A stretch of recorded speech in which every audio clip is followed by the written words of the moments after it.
আসসালামু আলাইকুম।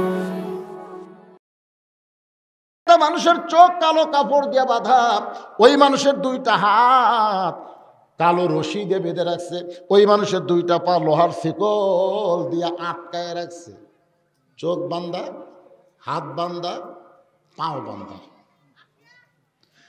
আর এই ফ্যাসিস্ট সরকারের যে কয়টা ধরা পড়ছে, এরকে কিন্তু হাত বান্ধা নাই। দেখছেন কয়েকদিন আগে আদালতে হাজির হলো, দেখছেন পুলিশ খালি হাতে দেন, হাতটা দেন ভাই, হাতের মধ্যে হাত দেয় পুলিশ, লিয়ে যাচ্ছে মনে হয় জামাই ফেলেছে।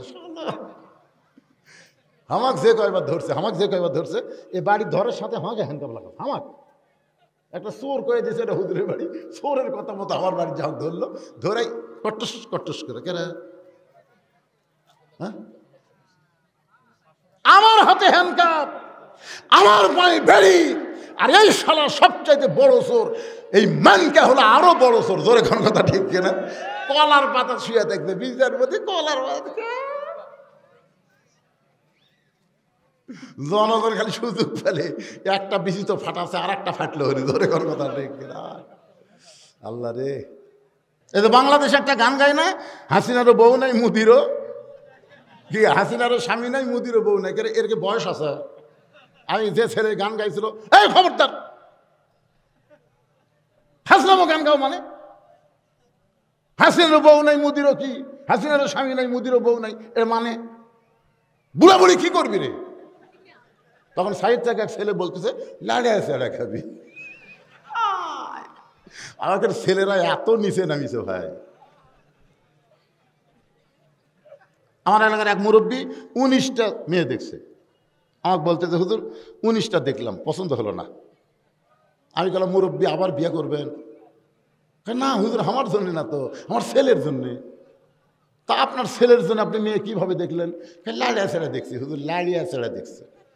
এখানে হাত ধরে কয় মা দেখি হাতটা দেখতে, মা দেখি মাথার চুল দেখি তো মা। এই শালা বুড়া 19টা দেখতে দেখতে লুচ্চা হয়ে গেছে, ওই আরও দেখতে, মানে লাড়ার ফাড়ার একটা সুযোগ পাচ্ছে। বুঝেছেন না? কথা বল না কেন ভাই? বর্তমানের কিছু নাস্তিক নেতা বলতেছে ইসলাম নিয়ে অনেক আলেম ব্যবসা করতেছে। ইসলাম কোনো ব্যবসার জিনিস না, ইসলাম হলো মুসলমানের মানার জিনিস। জোরে কোন কথা ঠিক কিনা? অনেকে বলতেছে যে ধর্মে রাজনীতি নেই, ইসলামে নাকি রাজনীতি নেই। আবল তাবল কথা বলো তোমরা। আমাদের নবী হিজরত করে মদিনায় যাওয়ার পরে সর্বপ্রথম মদিনার রাষ্ট্রপতি তিনি হলেন। জোরে কোন কথা ঠিক কিনা? হ্যাঁ, নবীর জীবনী পড়ো মিয়া। নবীর জীবনী না পড়ে এরকম আবল তাবল কথা বলার সুযোগ কোনো মুসলমানের নাই। যাই বলবে তারাই নাস্তিক। জোরে কোন কথা ঠিক কিনা? কত বড় কথা বলে যে রাজনীতির সাথে নাকি ইসলামের সম্পর্ক নেই। তোমার একটা নামের সাথে ইসলামের সম্পর্ক। যেই লোকটাই কথা কইছে তার নামের মধ্যে ইসলাম আছে। সামান্য একটা নামের মধ্যে যদি ইসলাম থাকে, আর এত বড় রাজনীতির সাথে ইসলামের সম্পর্ক আছে না নাই? মনোযোগ দিয়ে শুনবেন। আল্লাযী খালাকাল মাউতা ওয়াল হায়াতা লিয়াবলুয়াকুম আইয়ুকুম আহসানু আমালান ওয়া হুয়াল আজিজুল গফুর। মৃত্যু এবং হায়াতকে সৃষ্টি করেছেন কে? আরো জোরে বলেন। এটা কি এমনি এমনি বলতেছেন না সত্যি সত্যি? বাংলাদেশে 3টা রহমান ক্ষমতা থাকতে চলে গেছে। একটা হলো শেখ মুজিবুর রহমান, মরছে না মারছে? জোরে বলবেন, মরছে না মারছে? জিয়াউর রহমান মরছে না মারছে? জিল্লুর রহমান মারছে না মরছে? তাহলে খালাকাল মাউতা ওয়াল হায়াতা, মৃত্যু এবং হায়াতের স্রষ্টাকে। তাহলে শেখ মুজিবুর মানল কে? তাহলে হাসিনা যাদেরকে ফাঁসি দিল তারা কে?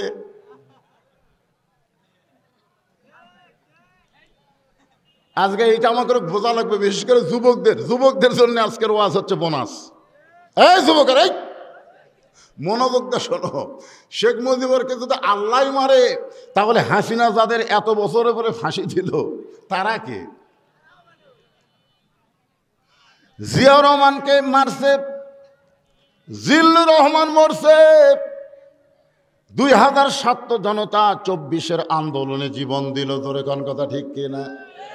30,000-এর চাইতে বেশি পঙ্গু হলো। এই বাংলাদেশের মানুষকে আজকে মনে প্রাণে বিশ্বাস করে নেওয়া লাগবে, মারার মালিক যিনি, বাঁচানোর মালিক তিনি। তবে যে 2000 ছাত্র জনতাকে মারলো, এরা কেউ মরেনি, যার প্রমাণ আল্লাহর কোরআন। জিয়াউর রহমান মরেনি, মারিছে কিন্তু মরেনি, যার প্রমাণ হলো আবু সাইদ। আবু সাইদ আমার গ্রামে 3টা জন্ম নিছে। কয়টা? 3টা ছেলে 5 আগস্টের পরে হচ্ছে, এদের সকলের নাম তো হচ্ছে আবু সাইদ। একই গ্রামে 3টা ছেলের নাম আবু সাইদ। আবু সাইদের বাপ, আবু সাইদের মাও। আবু সাইদ তো মরেনি। আগে আসলো পীরগঞ্জে এক আবু সাইদ, এখন পাড়ায় পাড়ায় আবু সাইদ। আমার সম্পর্কে খালা, তার একটা মেয়ে হয়েছে, খালার নাতনি হয়েছে। খালা আমার মোবাইল করে বলে, বাজান অনেক দিন পরে তোর বোনের একটা মেয়ে হয়েছে, একটা ভালো নাম রাখ। আমি বললাম খালা হাসিনা। যেই বলছি হাসিনা, খালা 30 সেকেন্ড আমার সাথে আর কথা কয় না। আমি বললাম খালার নামটা কি পছন্দ হলো? খালা রাগ করে গেছে, আলেম না সালেম রে, তোর কাছে একটা ভালো নাম চাইলাম আর তুই খুনি হাসিনার নাম বললি। তখন থেকে বোঝা গেল হাসিনার মতন ফ্যাসিস এরা না মরেও পচে যায়, আর আবু সাইদের মতো মানুষ জীবন দিয়ে কিয়ামত পর্যন্ত তারা অমর হয়ে যায়। জোরে কর কথা ঠিক না?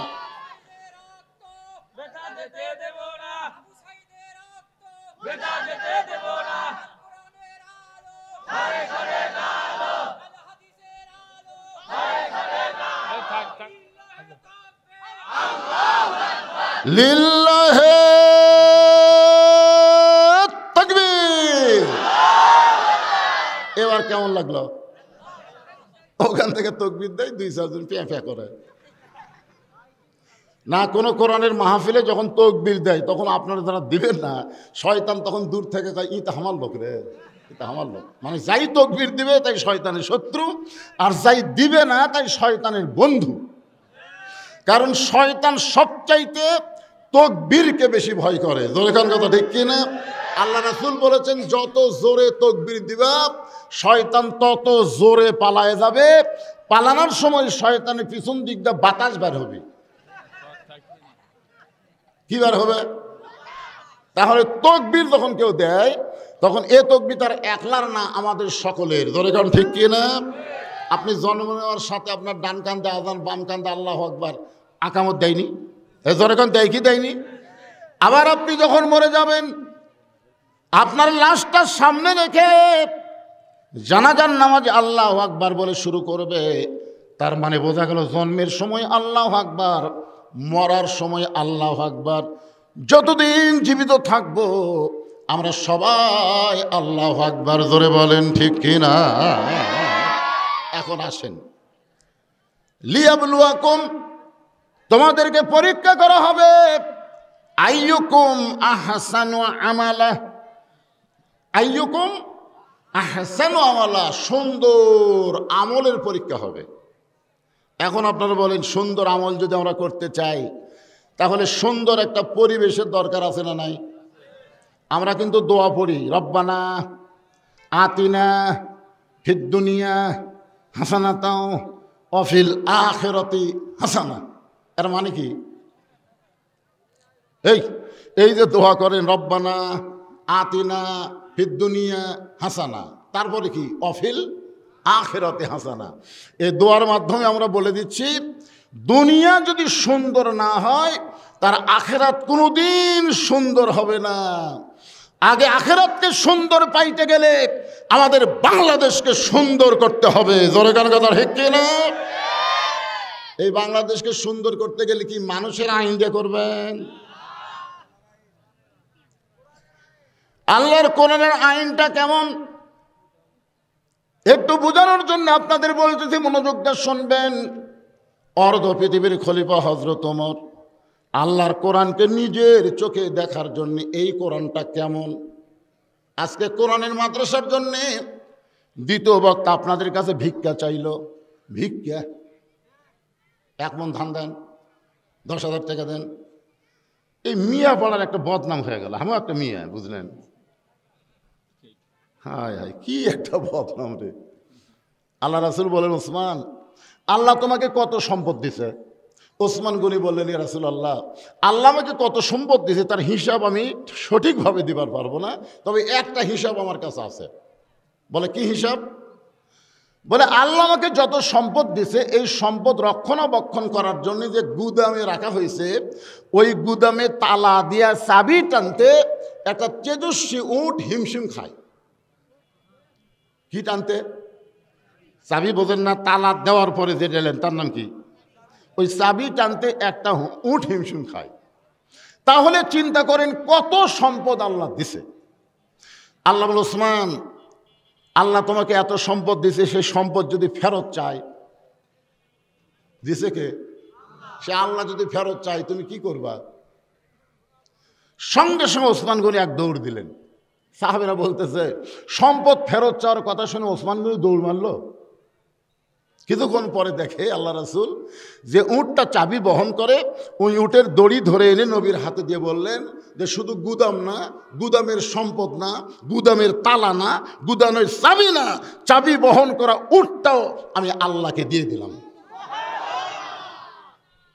রাসূল বলে, ওসমান, তুমি সবই দিয়ে দিলে?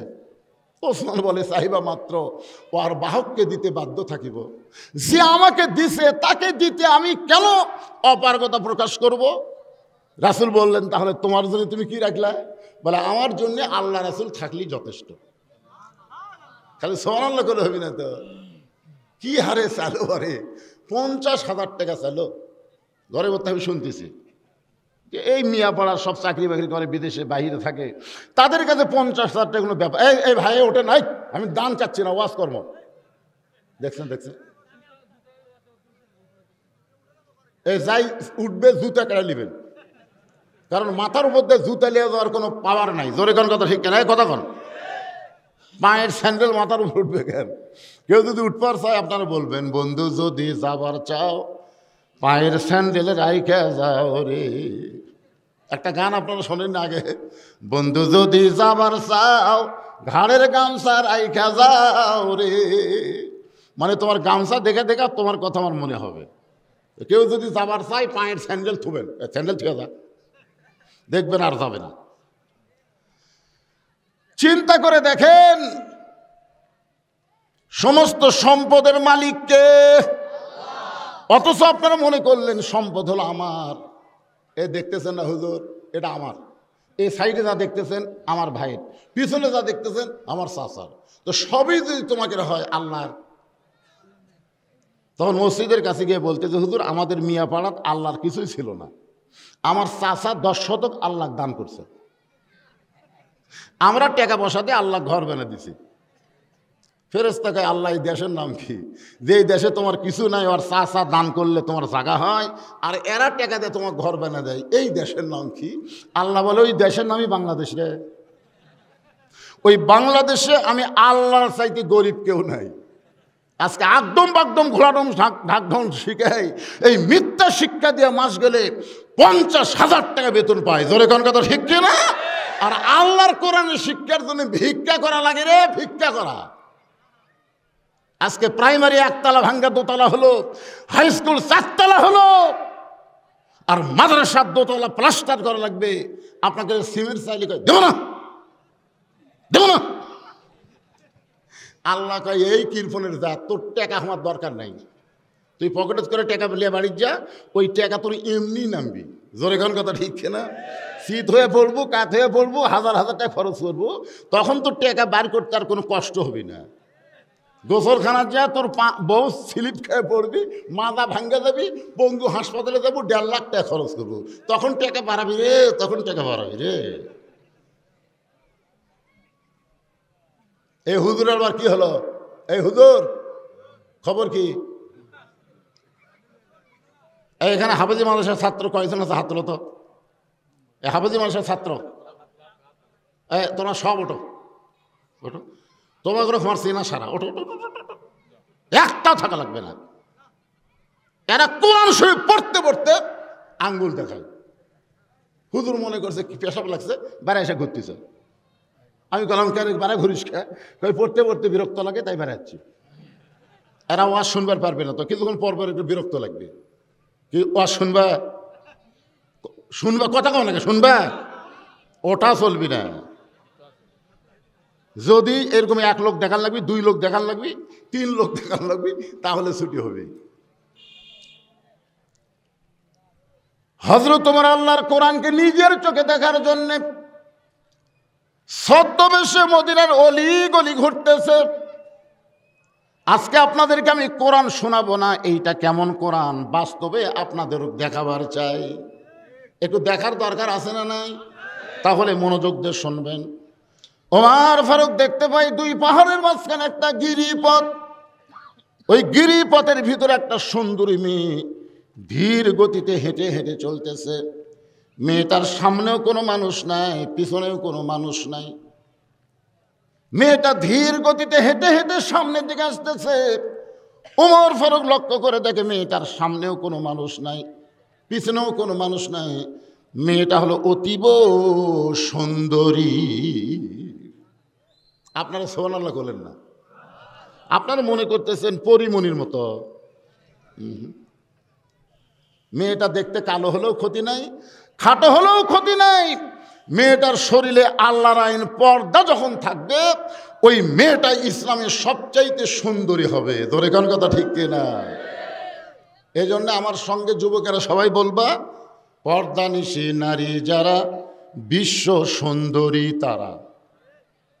কি বলবা?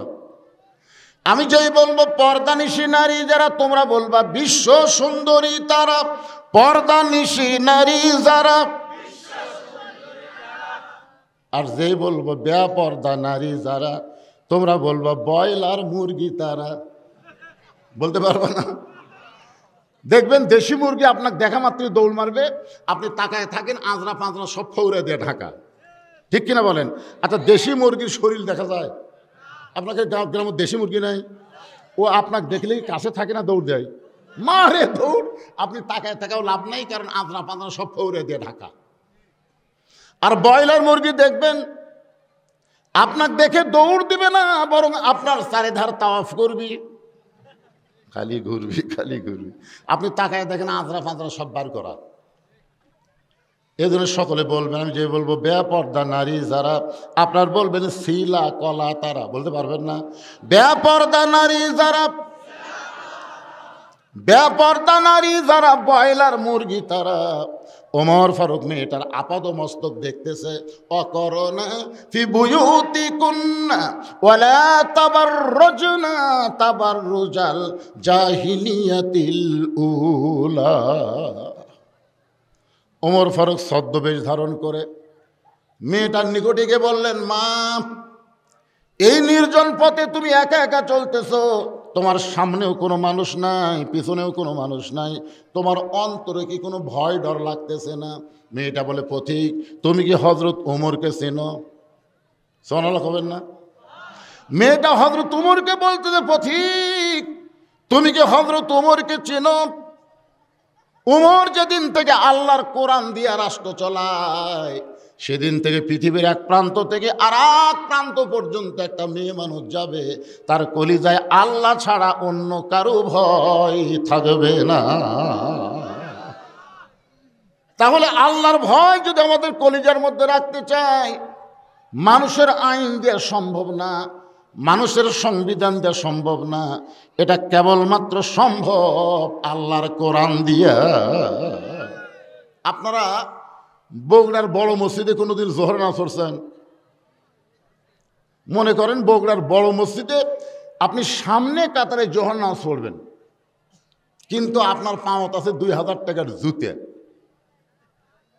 আপনি বলেন তো, এই জুতাটা মসজিদের ভিতরে ঢুকতে গেলে আপনি কি করবেন? এ কথা কন না কেন, কি করবেন রে ভাই? সত্যি কথা বলতে কোনো সমস্যা আছে? আপনি কি এই 2000 টাকার জুতে মসজিদের দরজা থুয়ে সামনে কাতারে যাবেন? তাহলে জুতে কি করবেন? জুতা হাত দিয়ে তুলবেন। যেই জুতা হাত দিয়ে তুলেছেন তখন আপনার কাঁধের ফেরেশতা আল্লাহকে বলতেছে, আল্লাহ এই লোকটা আপনার ঘরের মধ্যে ঢুকবে নামাজের জন্য, কিন্তু জুতা তুললো কার ভয়ে? আল্লাহর ভয়।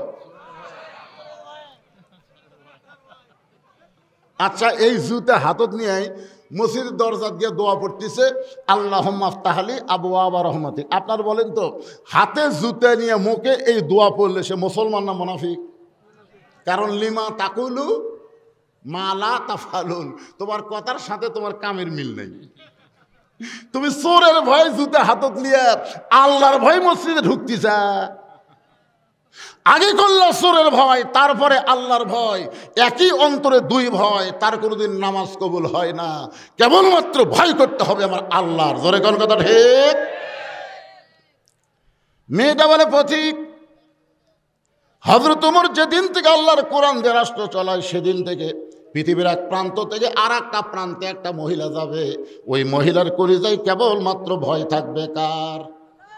তাহলে যুবকেরা আমার সঙ্গে বলো, সেদিন ষোড়শী নির্জন পথে যাবে, কোনো জন কটু কথা কবে না, পথে আর প্রান্তরে সম্পদের মোহে পড়ে খুন আর রাহাজানি হবে না। সবাই বলবেন ভাই, যুবক বৃদ্ধ ছোট বাচ্চারা সবাই বলবা, যদি আল্লাহর কোরআনের হাতে নেন।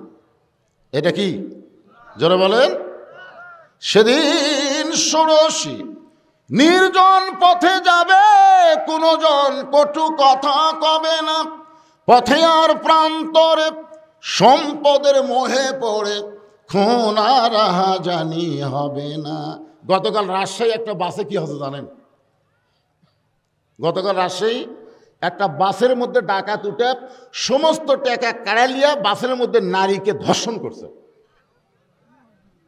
পথে আর প্রান্তরে সম্পদের মোহে পড়ে কোনোদিন রাহাজানি হবে না। সবাই বলেন, যদি মেনে চলি কোরআন, বলেন যদি মেনে চলি কোরআন আর রাসূলের বিধান, সকলেই শান্তিতে থাকবে, বাংলার আকাশে কলেমার পতাকা যেদিন দুলবে। ওমর ফারুক বললেন, মা তুমি যে ধীর গতিতে চলতেছ, আমার মনে হয় তোমার ভিতরে কোনো দুঃখ লোকে আছে। মেয়েটা বলে, পথিক আসলে আমি একজন দুঃখী নারী, আজকে 6 দিন হলে হযরত উমরকে খুঁজতেছি। কয়দিন? আসলে আমি একজন দুঃখী নারী, আজকে 6 দিন হলে হযরত উমরকে আমি খুঁজতেছি। উমর ফারুক মুচকি মুচকি হাসার বলে, মা তুমি কি উমরক চেনো? মেয়েটা বলে, যদি চিনতাম তাহলে কেন খুঁজবো? চিনি না বলেই তো তারে খুঁজতেছি। ওমর ফারুক বলে, মা ওমর হলো অর্ধ পৃথিবীর খলিফা, ওমরকে যদি পাবার চাও তাহলে গণভবনে যাও, বঙ্গভবনে যাও, সংসদ ভবনে যাও, এইরকম গুরুত্বপূর্ণ এলাকায় গিয়ে উমরকে পাবে। এই দুই পাহাড়ের মাঝখানে তুমি উমরকে খুঁজতেছো, উমর কি গরু ছাগল নাকি যে দুই পাহাড়ের মাঝখানে তাকে পেয়ে যাবে? মেয়েটা বলে, প্রতীক তুমি জানো না, আল্লাহর কোরআন দিয়ে যখন রাষ্ট্র চলবে তখন নেতা খোঁজা লাগবে না, নেতারাই দুঃখী মানুষকে খুঁজে বেড়াবে। বিশ্বাস করো, আমি 6 দিন হলে উমরকে খুঁজতেছি, আর একটা দিনের মধ্যে যদি উমরকে না পাই আমি আসল জায়গা বিচার দিব। আপনার বলেন তো আসল জায়গা কোনটা? আজকে হাসিনা পলানোর পিছনে কারণ কি? প্রত্যেকটা মানুষ কিন্তু চোখের পানি নিয়ে আসল জায়গায় বিচার দিছে। ধরে কোন কথা ঠিক কি না? এ কয়েকদিন আগে হাসিনা কি কথা জানেন? এ দেশ আমার বাপের, এ দেশ আমার। আওয়ামী লীগকে নামানোর মতন কোনো ক্ষমতা এই দেশের মানুষের নাই। আরে পাগলি, মানুষের নাই, তাই বলে কি আল্লাহরও নাই? ধরে কোন আল্লাহর নাই? হায় হায় রে, প্রত্যেকটা মানুষ দেখতেছে হাইকোর্ট, সুপ্রিম কোর্ট, জজ কোর্ট সব হাসিনার কথা মতো চলে। এগুলো বিচার দিয়ে কাম হবে না। আসল জায়গা, ধরে কোন আসল জায়গা কোনটা? আরো জোরে। চোখের পানি নিয়ে আসল জায়গায় যখন বিচার দিল, 12 তরকারির ভাত পাক করে সেই ভাতটাও খাওয়া হলো না, না খাইয়া দাদার দেশে চোরের মতো পলায়া গেল। হাসিনা যখন পলাচ্ছিল, আপনার ওই ভিডিও দেখছেন? আমি দেখছি ভাই। শেখ রেহানা মাটির দিকে তাকে হাঁটতেছে, মাটির দিকে, আর শেখ হাসিনা খালি। ওই সময় হাসিনা একটা গুনগুন করে গান গাচ্ছিল, গানটা আপনারা শোনেননি, কিন্তু ইয়ানজুরুবি নূরিল্লাহ আমি একটু দূরদৃষ্টি দিয়ে শুনতে পেলাম গানটা গাইতেছে। চলতে পথে 2 দিন থামিলাম, যাবার কালে এক সামসারও দেখা না পাইলাম। এতই হাসিনার চামচা ভাই রে। সংসদে জনগণের কোনো কথা নাই, খালি হাসিনার বাপের কথা আর হাসিনার কথা। জোরে কোন কথা ঠিক কি না? যাই হাসিনার যত তারিফ করবে। জি না, আমার না। কি একটা গায়িকা মমতাজ পর্যন্ত সংসদে যায় যে কি মোশন মানলো ভাই, হাসিনার নামে গান গায়। কথা কন না কেন? গান গায় না? শেষ পর্যন্ত আজহারির মতন বক্তা, আমাদের মতন বক্তার বিরুদ্ধে এই মমতাজ পাগলি ভাষণ দিল। ওই নাকি সিয়াসাত্তার হাফেজ, খালি চাপাত জুতের বাড়ি। ধরে কোন কথা ঠিক কিনা? আল্লাহ আল্লাহ রে। মেয়েটা বলতেছে পথিক 6 দিন হলে আমি উমরকে খুঁজতেছি, আর 1 দিন যদি খুঁজে না পাই তাহলে আসল জায়গায় বিচার দিব। ওমর ফারুক চোখের পানি বের করে হাঁটু গেড়ে বসে মেয়েটার সামনে বসে বলতেছে, মা তুমি যেই ওমরকে খুঁজতেছ আমি হইলাম সেই ওমর। মেয়েটা বলতেছে, আমিরুল মুমিনিন আমার বিজয় হয়ে গেছে, আমার ইমানের বিজয় হয়েছে। আমি মনে করেছিলাম 7 দিনের মধ্যেই হজরত উমরকে আমি পেয়ে যাব, 1 দিন আগেই পেয়ে গেছি। কথা ছিল কিন্তু 6 আগস্ট ঢাকায় অ্যাটাক হবে। জোরে কোন কথা ঠিক কিনা? কিন্তু 1 দিন আগেই কাম সারছে। কথা কন না কেন ভাই? খালি যদি কথা মতো 6 আগস্ট ঢাকায় অ্যাটাক হতো, একটাও বেঁচে ফিরত না। কারণ হাসিনার ভারতের চোরেরা বাংলাদেশে ঢুকত, আর আমাদের বাংলাদেশের মুসলমানকে হিন্দুরা কুরবানি দিত। জোরে কোন কথা ঠিক কথা কা? কিন্তু আল্লাহ কয় নারে পাগলা 6 তারিখে হবি না, 1 তারিখ আগেই ঢোক। মেয়েটা বলতেছে নিয়ত করেছিলাম 7 দিনের মধ্যেই পেয়ে যাব, কিন্তু 1 দিন আগে আল্লাহ আপনার সঙ্গে দেখা করে দিল। এখন আমার প্রশ্ন হলো, আপনি অর্ধ পৃথিবীর খলিফা হইয়া এই চোরের মতন একা একা কেন ঘুরতেছেন? আপনার কি কোনো চামচা নাই? বাংলাদেশের মতন কয়টা দেশ? এ কথা কয় না কেন? কয়টা দেশ? তো 96টা দেশের শাসক, 96টা দেশের প্রধানমন্ত্রী, 96টা দেশের প্রেসিডেন্ট, 96টা দেশের খলিফা চোরের মতন একা একা ঘুরতেছেন। আপনার কি কোনো চামচা নাই? আপনার কি বডিগার্ড নাই? আপনার কি পুলিশ নাই? আপনার কি আর্মি নাই? একা একা কেন ঘুরতেছেন? এখন আপনার বলেন তো, আল্লাহর কোরআন দিয়ে যখন বাংলাদেশ চলবে তখন নেতার সাথে কোনো চামচা থাকতে পারবে? কারণ কোনো চামচা নিজের পকেটের টাকা খরচ করে নেতার সাথে ঘুরবি না। একটা দলের চামচারা ঘোরে, সে দলের আমি নাম কব না, আপনার ভিতরে ঢুকে দেখবেন। সেই দলের নেতার কোনো টাকা খরচ হয় না, চামচারাই খরচ করে নেতার পিছনে ঘোরে। কথা ঠিক? পরে পরে আপনারা তালাশ করে দেখবেন যে হুজুর একটা কথা কয়ে গেল রে মিয়াপাড়া, কি এই দল কোনটা রে, আপনার খোঁজরে দেখবেন। ওমর ফারুক বললেন, মা বর্তমানে আমি যে পজিশনে আছি আমার চামচা পালার টাকা নাই। কি পালার টাকা নাই? আব্দুল্লাহ মায়ের কাছে কাঁদতেছে, মা আর কয়দিন পরে রমজান মাসে ঈদ আসতেছে, আমি একটা নতুন জামা নিব। কি জামা নিবে? নতুন জামা নিবে, ঈদ আসতেছে। তখন হযরত ওমর হচ্ছে অর্ধ পৃথিবীর খলিফা। তো আব্দুল্লাহর মা স্বামীর কাছে বলতেছে যে আপনার ছেলে একটা নতুন জামা ঈদে নিবার চাই, আপনি কি এবার ঈদে নতুন জামা দেবেন? ওমর ফারুক বলতেছে, কে পুরাতন জামা কি ছিঁড়ে গেছে? আব্দুল্লাহ দৌড়া যায়, তোর পুরাতন জামা কি ছিঁড়ে গেছে? না আব্বা, এখন তো ছিঁড়িনি, তুই নতুন নিবি কেন? ওই পুরাতনটা ঠিক মতো পরিষ্কার করে ইস্ত্রি মিস্ত্রি করে ওরা গাঁত দিয়ে নামাজ হবে। আব্দুল্লাহর মা বলতেছে ছেলে চাইছে, ছোট মানুষ, এরকম ধমক দিলে হয়? সেই কারণে মেয়ে মানুষ তো বোঝেন না। ওমর ফারুক আব্দুল্লাহর হাতে ওবায়দুল্লাহর কাছে একটা চিঠি দিল। তিনি তখন ছিলেন অর্থমন্ত্রী। ওবায়দুল্লাহ, আবু ওবায়দুল্লাহর কাছে একটা চিঠি দিল অর্থমন্ত্রীর কাছে, যে আমার আব্দুল্লাহ একটা নতুন পাঞ্জাবি নেবে, আমার তো বেতন পাইতে এখনো 10 দিন পর। তো এই পাঞ্জাবির জন্য 5টা দিরহাম আব্দুল্লাহকে দিয়ে দিও, আমি 10 দিন পরে বেতন পাইয়া ওই 5 দিরহাম শোক দিয়া তারপরে বেতন নেব। তা আব্দুল্লাহ চিঠি নিয়ে ওবায়দুল্লাহর কাছে দিছে, আবু ওবায়দুল্লাহর কাছে দিছে। ওবায়দা চিঠি পড়ে চিঠিতে একটা চুমা দিয়ে বলতেছে, তোমার বাবার কাছে গিয়ে বলো 10 দিন বাঁচার যদি গ্যারান্টি দিবার পারে তাহলে আমি 5 দিরহাম দিব। 10 দিন বাঁচার গ্যারান্টি দেওয়া লাগবে, তারপরে আমি 5 দিরহাম দিব। যদি 10 দিনের আগে মরে যায় তখন? হ্যাঁ, আব্দুল্লাহ চিঠি নিয়ে বাবার কাছে বলতেছে, বাবা 10 দিন পরে আপনি টাকা পরিশোধ করবেন, ওই 10 দিনের গ্যারান্টি যদি দিবার পারেন জীবিত থাকার, তাহলে 5 দিরহাম দেবে। ওমর ফারুক আব্দুল্লাহর চিঠি পায়, চিঠি চুমাতে বলে, আব্দুল্লাহ রে, ইন্না আকরামাকুম ইনদাল্লাহি আতকাকুম, জোরে বলেন সুবহানাল্লাহ। ওমর ফারুক বললেন, মা আজকে 6 দিন হলে তুমি আমারে খুঁজতেছ, আমারে খোঁজার কারণ কি? মেয়েটা বলতেছে, আমিরুল মুমিনিন, আমি একজন দুঃখী নারী, আমি একজন অসহায় নারী, আমি একজন দুঃখী নারী। আমার মায়েরা যারা পর্দার অন্তর আছেন একটু মনোযোগ দিয়ে শুনবেন না।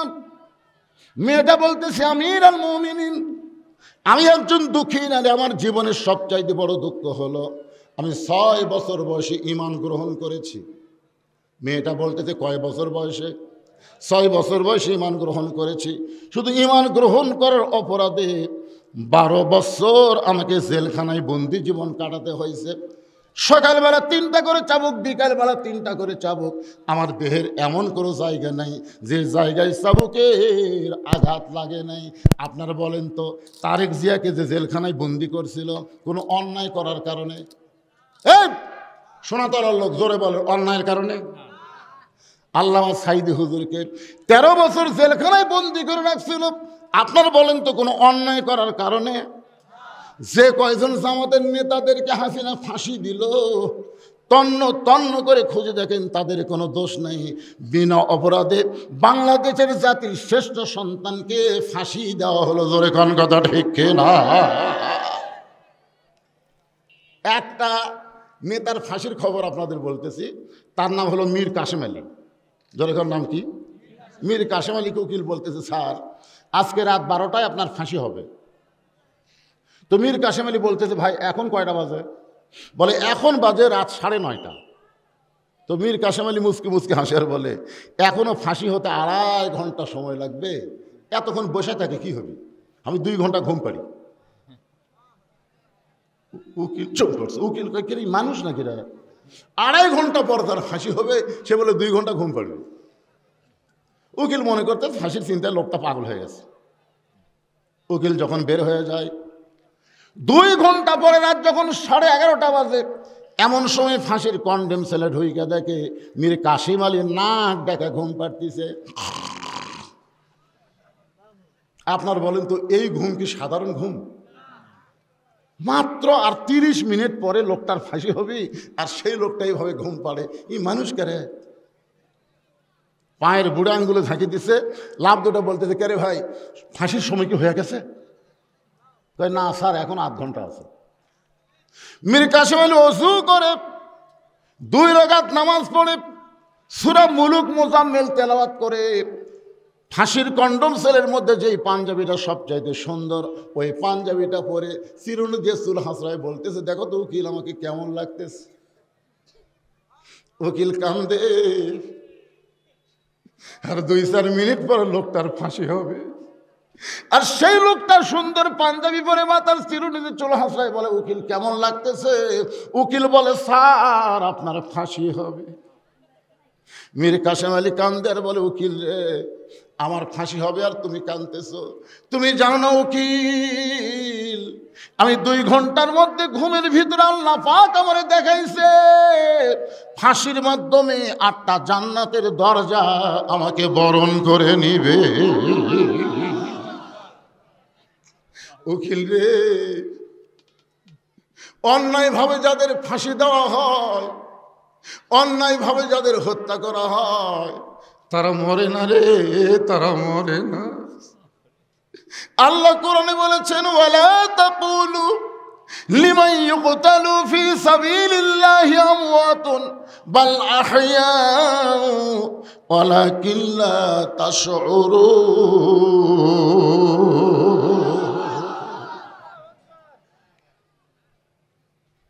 মামুনুল হকের কোনো দোষ নাই, বিনা দোষে অন্যায়ভাবে তাকে জেলে রাখলো। এত বড় একটা জুয়ান মানুষটা এমন পিটন দিছে, এমন শাস্তি দিল, যার কারণে হুইল চেয়ারে তাকে আদালতে হাজিরা দিতে হলো। রফিকুল ইসলাম মাদারির কোনো দোষ নাই, ডান্ডা পড়ি পড়াইছে, আমির হামদারে ডান্ডা পড়ি পড়াইছে, এদের কোনো দোষ নাই বাবা। একটাই দোষ, এরা আল্লাহর জমিনে কোরআনের বিজয় চায়। মেয়েটা বলে আমির আল মুমিনিন, শুধুমাত্র ঈমান গ্রহণ করার অপরাধে আমার জীবনের কোনো অপরাধ নাই, শুধু একটাই অপরাধ, আমি ঈমানকে গ্রহণ করেছি। ঈমানের কলেমা পড়া কোনো অপরাধ না। কেউ যদি ঈমানের কলেমা পড়েন তার কোনো অপরাধ হবে না, কিন্তু ঈমানকে যখন গ্রহণ করবেন তখন বাতিলের সঙ্গে আপনারা আর আপোষ করতে পারবেন না। আর বাতিলের সঙ্গে যখন আপোষ না করবেন তখন বাতিল আপনাকে জেলের মধ্যে অন্যায়ভাবে আপনাকে হত্যা করার চেষ্টা করবে। জোরে কোন কথা ঠিক কিনা? মেয়েটা বলে আমির আল মুমিনিন, সকালবেলায় আমাকে 3টা করে চাবুক মারছে, বিকেলবেলায় 3টা করে চাবুক মারছে। আমার দেহের এমন কোনো জায়গা নাই যেই জায়গায় চাবুকের আঘাত লাগে নাই। কিন্তু আপনি যখন রোম পারস্য দখল করলেন, আমি দক্ষিণী মেয়ে রোমের জেলখানার মধ্যে বন্দী ছিলাম। আপনি যখন রোম পারস্য দখল করলেন তখন আপনি ঘোষণা করে দিলেন মুসলমান কোনো রাষ্ট্র যখন দখল করবে ওই রাষ্ট্র তখন আল্লাহর কোরআন দিয়া চলবে। আর আল্লাহর কোরআন দিয়ে যখন কোনো রাষ্ট্র চলবে ওই রাষ্ট্রে জেলখানার কোনো দরকার পড়বে না। আপনি জেলখানার দরজা মুক্ত করে দিলেন। আমার দাদা খ্রিস্টান, আমার বাবা খ্রিস্টান, যেই দেশে আমি জন্ম নিয়েছি রোমের সবাই খ্রিস্টান। আমি একজন মুমিনা নারী খ্রিস্টানদের বাড়িতে কেমনে যাই? এ 18 বছর যৌবনা বয়স নিয়ে আজকে 6 দিন হলো আপনাকে খুঁজতেছি।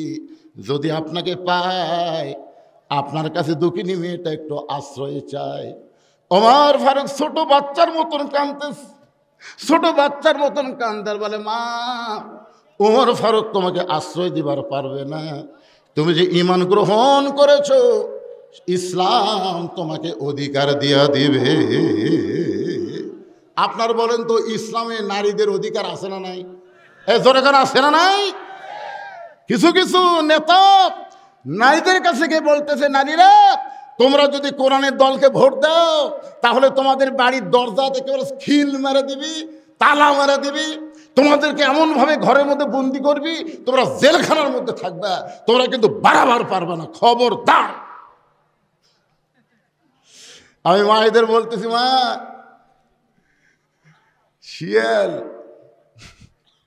শিয়াল মুরগির স্বাধীনতা চাই। কি জন্য চাই? আপনারা কন্ত ভাই, শিয়াল মুরগির স্বাধীনতা, মুরগি যেন ইচ্ছা মতো বার হবার পারে, এটা শিয়াল কেন চায়? আমার কথা বুঝতে পারতেছেন না? মানে শিয়াল মুরগির স্বাধীনতা চাচ্ছে, ইচ্ছা মতো খাবি রে। আমি বলতেছি মা, এরকম কথা যারা বলবে তারা হলো শিয়াল। আপনারা বেপরদা থাকবেন, ওরা আপনাদের কাছে কিছু খাবার চায়। জোরে কোন কথা ঠিক?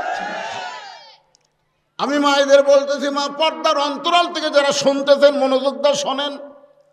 ওমর ফারুক বললেন, রে মেয়ে, এখন তোমার বয়স কত? মেয়েটা বলতেছে 6 বছর বয়সে ঈমান গ্রহণ করেছি আর 12 বছর জেলখানায় বন্দি জীবন কাটাইছি, সর্বসাকল্যে আমার বয়স হলো কত?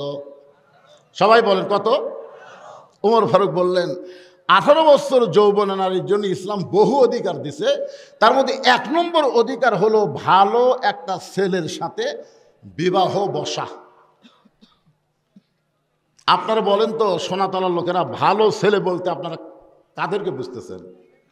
ভালো ছেলে সরকারি চাকরি, হ্যাঁ, ভালো ছেলে বলতে আমরা তাদেরকে বুঝবো যারা 1 টাকা ডিমান্ড নেবে না, মহরণের সমস্ত টাকা নগদ দিবে। জোরে কোন কথা ঠিক? 1 টাকাও ডিমান্ড নিবি না। 1 টাকাও ডিমান্ড নেওয়া কি এ ফতোয়া আপনারা জোরে দিবেন।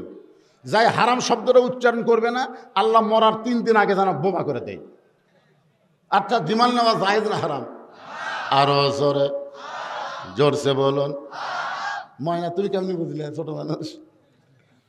এখন বলেন তো, মহরণা দেওয়া কি সুন্নত না ফরজ? জোরে বলেন, আরো জোরে। তাহলে ডিমান্ড নেওয়া হারাম, মহরণা দেওয়া ফরজ। যে সমস্ত যুবকের 1 টাকাও ডিমান্ড নেবে না, সমস্ত মহরণা নগদ দিবে, এই ছেলেরাই হলো ভালো ছেলে। আমাকে এক মেয়ে বলতেছে, হুজুর আমার স্বামী এত সুন্দর, শাকিব খানের মতন। আমার স্বামীকে নিয়ে যখন রাস্তার যাই, রাস্তার মেয়েরা খেলে আমার স্বামীর দিকে তাকে থাকে। হুজুর এমন কোনো দোয়া আছে যে দোয়া পড়ে স্বামীর বুকত ফুঁক দিলে স্বামীর দিকে কোনো মেয়ে মানুষ তাকাবি না? আমি বললাম, মা এরকম দোয়া তো আমি খুঁজে পাইনি, তবে একটা আমল আছে, তুমি করতে পারবা? তুমি এটা আমাকে বলতে, হুজুর পারবো। বলেন কি আমল? আমি বললাম, তোমার স্বামীকে চাচা বানান লাগবে। যেই বলেছি চাচা, মেয়েটা, হুজুর আপনি একটা আলেম মানুষ, এটা একটা কথা বলেন, স্বামী কোনোদিন চাচা, চাচা কি কভার করছি, চাচা বানাবার করছি রে পাগলি। তুমি হাত পাও ধরে তোমার স্বামীকে একটু চাচা বানাও। ওই হাত পাও ধরে স্বামী আস্তে আস্তে পাও তেলটা দিয়ে পায়ে একে খড়খড়া সমান করে দিচ্ছে। আর কয়, ময়না পাখি একটু দাঁড়িয়ে রাখো, একটু দাঁড়িয়ে রাখো। এখন দাঁড়িয়ে 4 আঙ্গুল আছে। ওই মেয়েটা আমাকে মোবাইল করে বলতে, হুজুর এমন আরাম হুজুর, আমার স্বামীকে রাস্তার যখন বের হই, একটা মেয়েও আমার স্বামীর দিকে তাকায় না। যদি কোনো মেয়ে তাকায়, আসসালামু আলাইকুম চাচা কেমন আছেন, আমার সামনে আমার স্বামী তখন চাচা কয়, তখন আমার কি আনন্দ লাগে। আমি মায়েদেরকে বলবো, মা যদি আপনার স্বামীকে একা একা আপনি ভালোবাসতে চান, একা একা নিয়ে যদি প্রেম প্রীতি করবার চান, তাহলে স্বামীকে কষ্ট করে হলেও চাচা বানান লাগবে। বিয়ের আগে যেই ছেলেরা দাঁড়িয়ে রাখবে, বিয়ের আগে যেই ছেলেরা 5 ওয়াক্ত নামাজ পড়বে, এই ছেলের চরিত্র ভালো হবে। ওমর ফারুক বললেন, মা এই মুহূর্তে তোমার 1 নম্বর অধিকার হলো ভালো একটা ছেলের সঙ্গে তোমার বিয়ে বসা। কিন্তু তোমার তো কোনো অভিভাবক নাই, আমি অভিভাবক হয়ে একটা ছেলের খবর দিচ্ছি, দেখো তো ছেলেটা তোমার পছন্দ হয় কিনা। মেয়েটা বলে, আমিরাল মুমিনিন তাহলে বলেন তো ভালো ছেলেকে। ওমর ফারুক বললেন, ছেলেটার নাম হলো আব্দুল্লাহ। ছেলেটার বয়স হলো 22 বছর, লম্বায় হলো 6 ফুট 2 ইঞ্চি, গায়ের রং হলো ফর্সা, চাঁদের মতন চেহারা, 30 পারা কোরআনের হাফেজ, 6 লক্ষ হাদিসের হাফেজ। আমারই সন্তান আব্দুল্লাহ ইবনে ওমর। সুবহানাল্লাহ। আপনার তোমার মতো একটা মেয়েকে আমার ছেলের বউ বানায়, আমি তোমাকে আমার বাড়িতে বৌমার অধিকার দিবার চাই। কিসের অধিকার? জোরে কর না কেন? বউ মা, বেটার বউ কে হয়? আপনাকে বেটা নাই, বেটার বউ আপনাকে কে হয়? বউ। জোরে কন।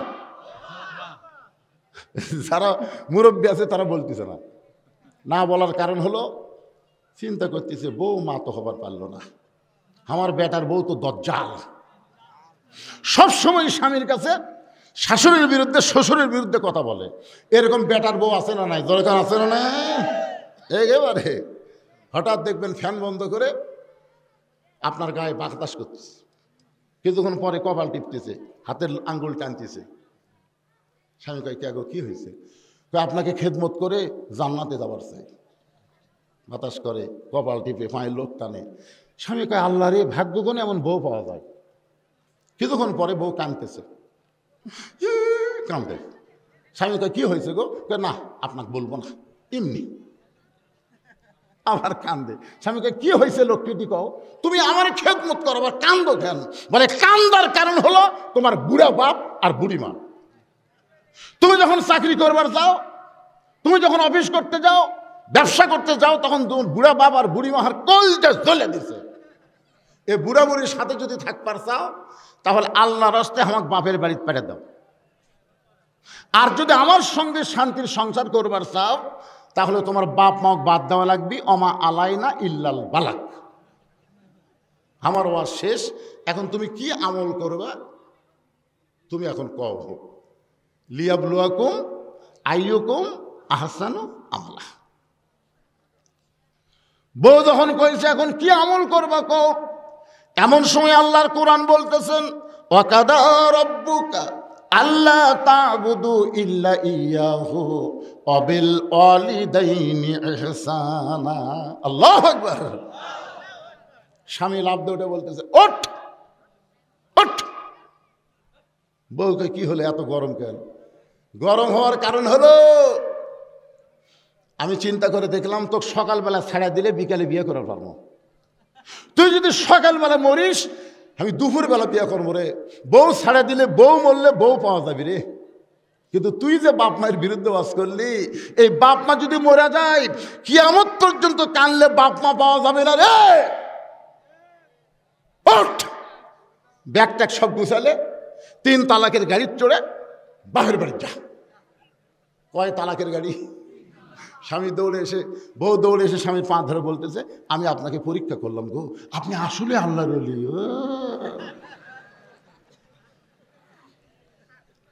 এইরকম বেটার বউ যাদের ঘরে আছে, তারা বউ মা বলতে লজ্জা করতেছে, ঘৃণা করতেছে।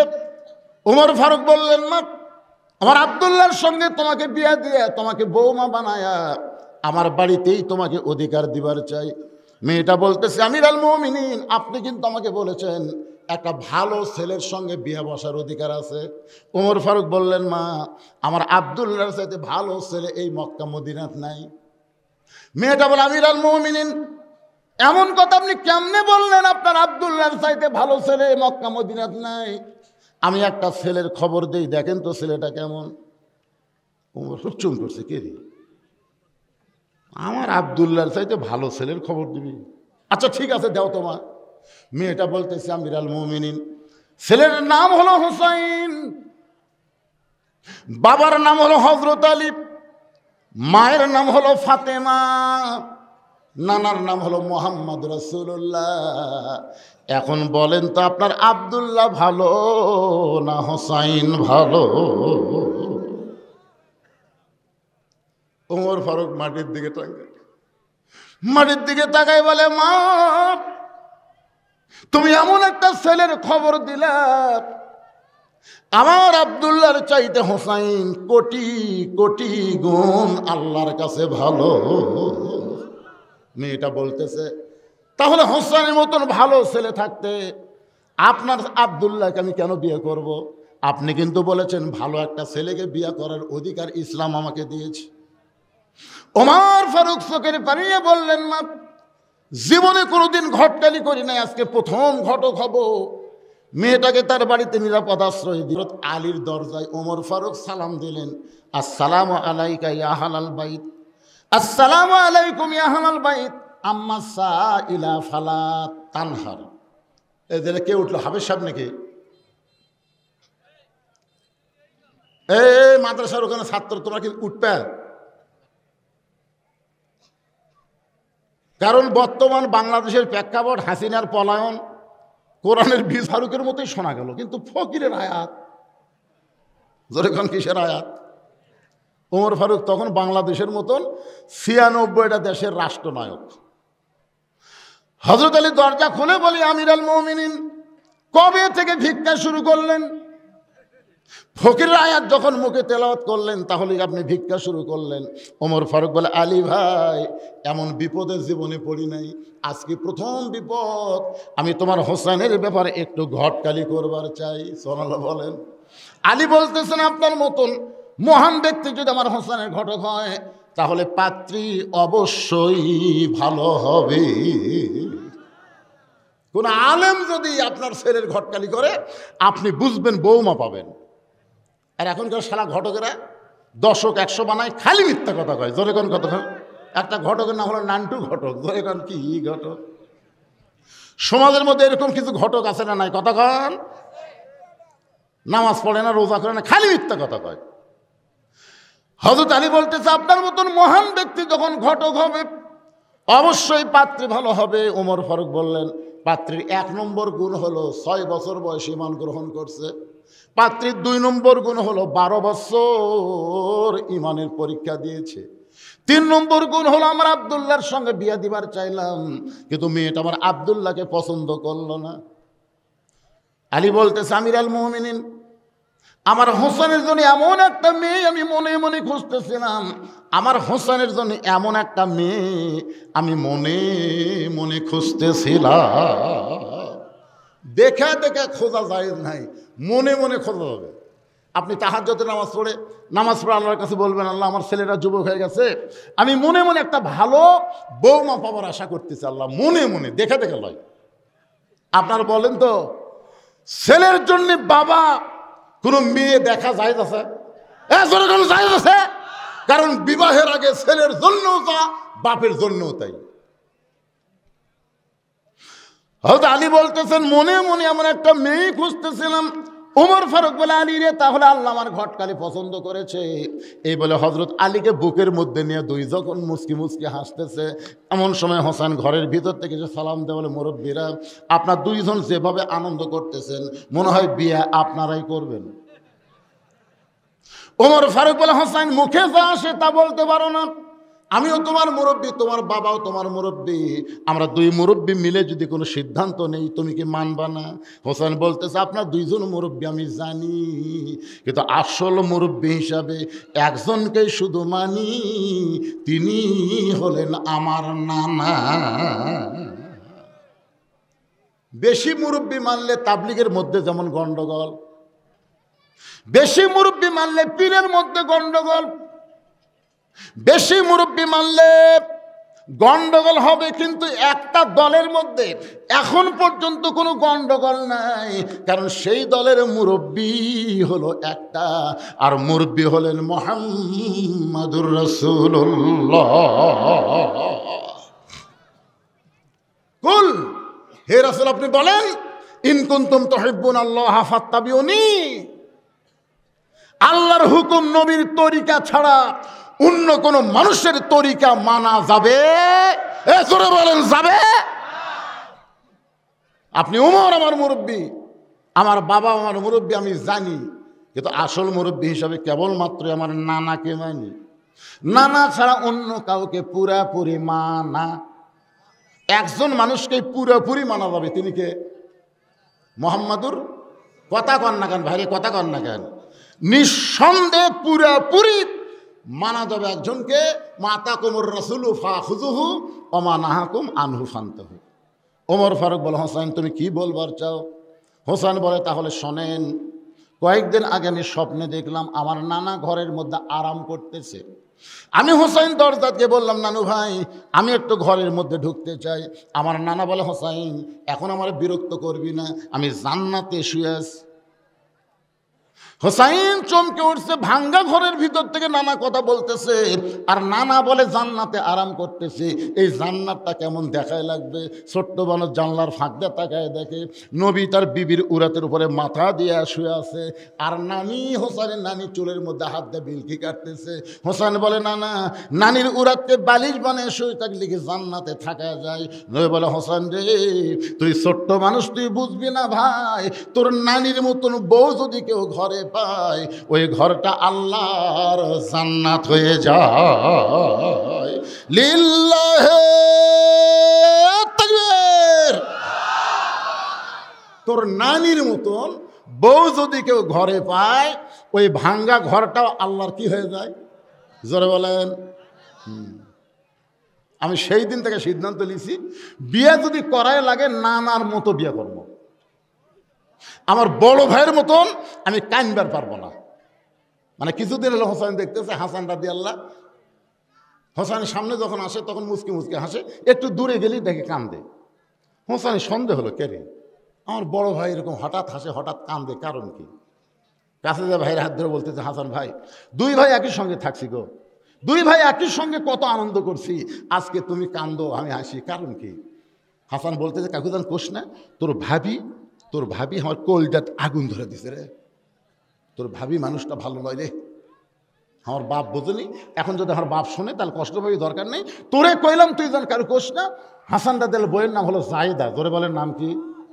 জায়দা হলো কুটনি মেয়া, জোরে কন কি মেয়া, এ কথা কন না কেন, কি মেয়া, এর কথা ওর কাছে, ওর কথা এর কাছে, গোটা পাড়ার মধ্যে খণ্ডগোল লাগানোর জন্য একটা নারী যথেষ্ট, জোরে কন কথা ঠিক কিনা? আমি সেই দিন সিদ্ধান্ত নিয়েছি, আমার নানা যেমন বিয়ে করছে আমিও তেমন বিয়ে করব। বাবা দৌড়ে গিয়ে হাত ধরে বলে, বাবা আপনি সত্যি করে বলেন তো আমার মা আপনার কেমন বউ, আপনি বলেন তো বাবা আমার মা আপনার কেমন বউ ছিল? বাবা আপনি যেমন আমার মাকে বিয়ে করে আপনার ভাঙ্গা ঘর জাঙ্গা করছেন, আমার নানা যেমন নানিকে বিয়ে করছে ভাঙ্গা ঘর জান্নাত হয়ে গেছে, আমিও তেমন একটা বিয়ে করব। ওমর ফারুক বলে, হোসাইন আমি যে মেয়েটার ঘটকালি করতেছি বাবা, এই মেয়েটাকে বিয়ে করো, তোমার ঘরটা জান্নাত হয়ে যাবে। হোসাইন বলতেছে, আপনার কথা মতো আমি বিয়ে করব না। ওমর ফারুক বলে, তাহলে তুমি কেমনে বিয়ে করবা? হোসেন বলে, আমির আল মুমিনিন, আমি সেই মেয়েকে বিয়ে করব যে মেয়েটা আমার 3টা প্রশ্নের উত্তর দিবার পারবে। জোরে বলেন কয়টা? ওমর ফারুক বলে, হোসাইন কি 3টা প্রশ্ন করবা? হোসাইন বলতেছে, যাকে বিয়ে করব তার সামনে প্রশ্ন হবে, দুনিয়ার অন্য কারো কাছে প্রশ্ন আউট করব না। ওমর ফারুক বল, আলী রে তোমার হোসেন যে 3টা প্রশ্ন করবে এই সম্পর্কে তোমার জানা আছে? আলী বলতেছে, জীবনের প্রথম শুনলাম। ওমর ফারুক বলে, আমিও জানি না, তুমিও শোনো নাই, তাহলে আমার ঘটকালে আল্লাহ কবুল করলো না। কানতে কানতে ওমর ফারুক মেয়েটার কাছে গেছে, মেয়েটা বলতেছে, আমির আল মুমিনিন খবর কি?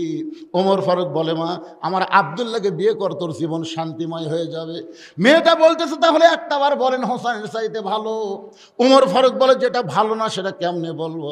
মেয়েটা বলে, আমির আল মুমিনিন একটা ভালো ছেলেকে বিয়ে করার অধিকার যদি থাকে তাহলে আমি হোসেনকে করব বিয়া, দুনিয়ার অন্য কোনো যুবক বিয়ে করব না।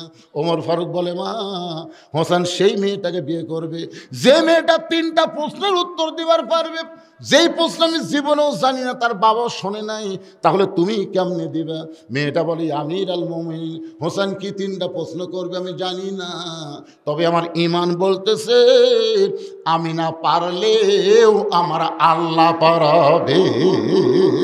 লিল্লাহে তাকবীর। কে বলতেছে? না না না, খেয়াল করেন, মেয়েটা বলতেছে আমার ঈমান বলতেছে, আমার ঈমান বলতেছে হোসেন কি 3টা প্রশ্ন করবে আমি জানি না, তবে আমি না পারলেও আমার আল্লাহ পারবে। আমাদের ঈমানও বলতেছে আগামীর বাংলাদেশ কোরআনের বাংলাদেশ হবে। জোরে কোন কথা ঠিক কিনা? বুকে হাত দেন, বুকে হাত দেন ভাই। আজহারী সাহেব খালি একটা কথা বলছে, বেশি বলেনি, খালি একটা কথা বলেছে, একদল খাইয়া গেছে আর একদল খাবি। খালি এই কথা বলার সাথে সাথে একটা দল এতই খেপা খেয়েছে, কে রে ঘরের মধ্যে, কে রে, আমি কলা খাইনি, কে রে কলার কথাই তো ওঠেনি। জোরে কোন কথা ঠিক কিনা? খালি বলছে ঘরের মধ্যে কে, আমি কলা খাইনি। আরে পাগলা, কলার কথাই তো আসে। আপনাদের ঈমান কি বলতেছে? যে বাংলাদেশের যত জাতীয় নেতা আছে সমস্ত নেতা যদি এক মঞ্চে ভাষণ দেওয়ার নিয়তে একটা সমাবেশ করে, আর মিজানুর রহমান আজহারী যদি একাই কোনো মঞ্চে যায়, আপনারা বলেন তো কোন মঞ্চের সামনে লোক বেশি হবে?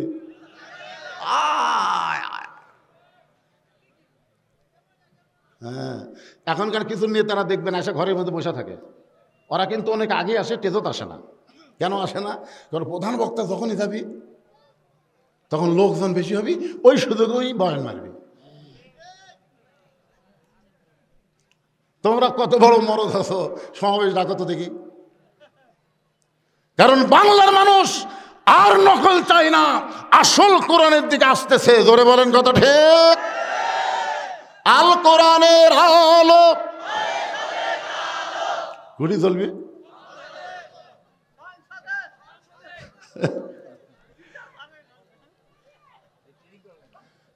আচ্ছা, সংসদেও দরকার নেই, ঘরও তো দরকার নেই, একটা অ্যাঙ্গেলে মার দেবো, সেটা হলো আল কোরআনের আলো সব জায়গায় জ্বালো।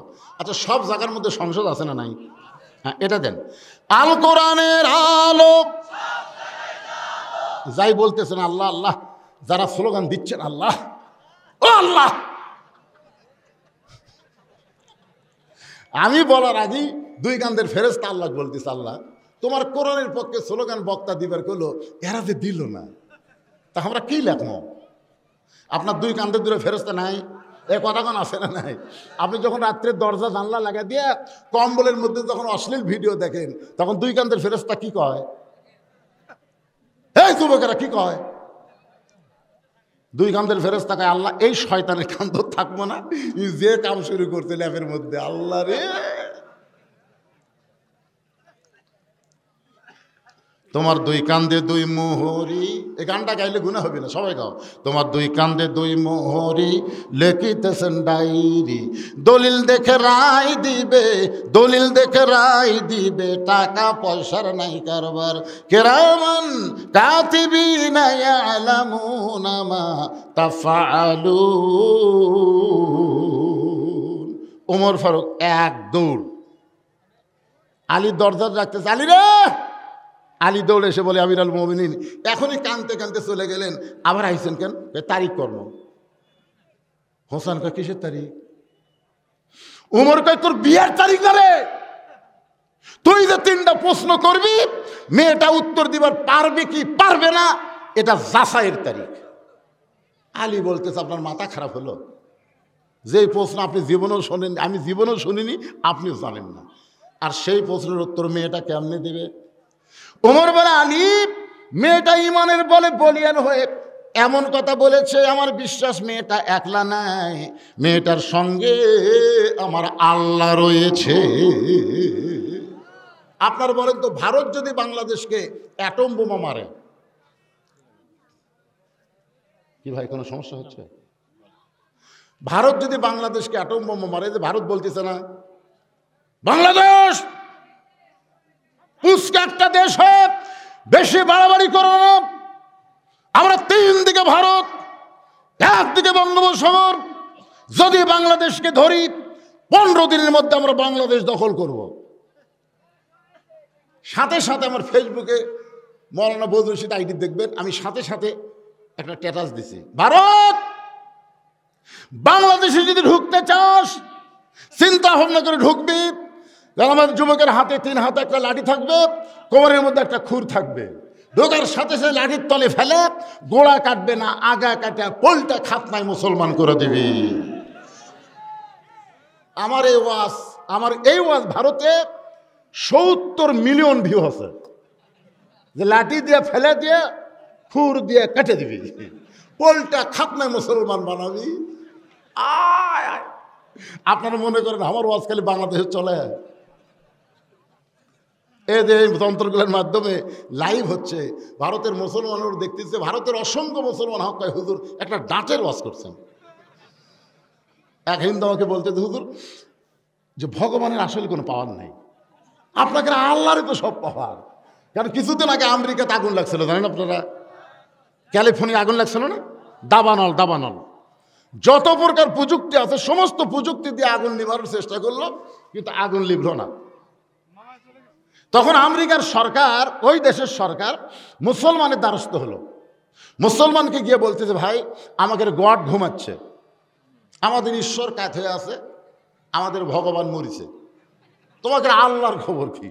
মানে এ আগুনের পাওয়ারে আমাদের গড নাই, ঈশ্বর নাই, ভগবান নাই, তোমাকে আল্লাহর পাওয়ার কি? তখন একজন মুসলমান বলে, আমাদের আল্লাহর পাওয়ার কি দেখবার চাস? বলে, দেখার জন্যই তো আইছি। তখন একজন মুয়াজ্জিন কানের মধ্যে আঙ্গুল দিয়ে আজান দেওয়া শুরু করলো।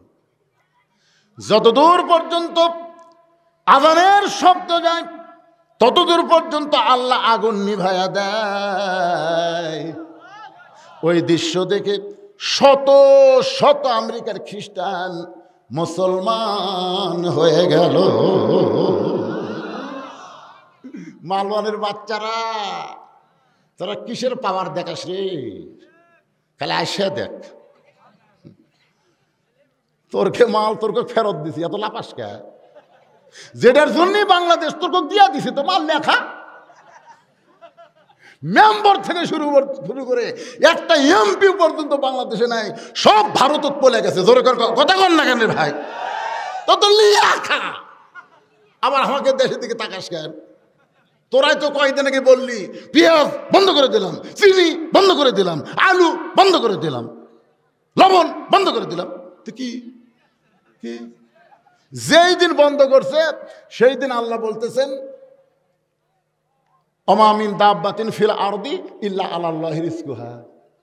ওরা বন্ধ করার সাথে সাথে ওই জিনিসের দাম আমাদের বাংলাদেশে কমে গেছে। তোর এখন কথা ঠিক কিনা? আলু লিবু, হ্যাঁ, এক শিবগঞ্জের আলু দিয়া তোরকে গোটা ভারত আমরা ডয়ে দেবো রে। আমার শ্বশুর বাড়ি শিবগঞ্জ, মাটি নাই বারে, খালি আলু ভাই, খালি আলু।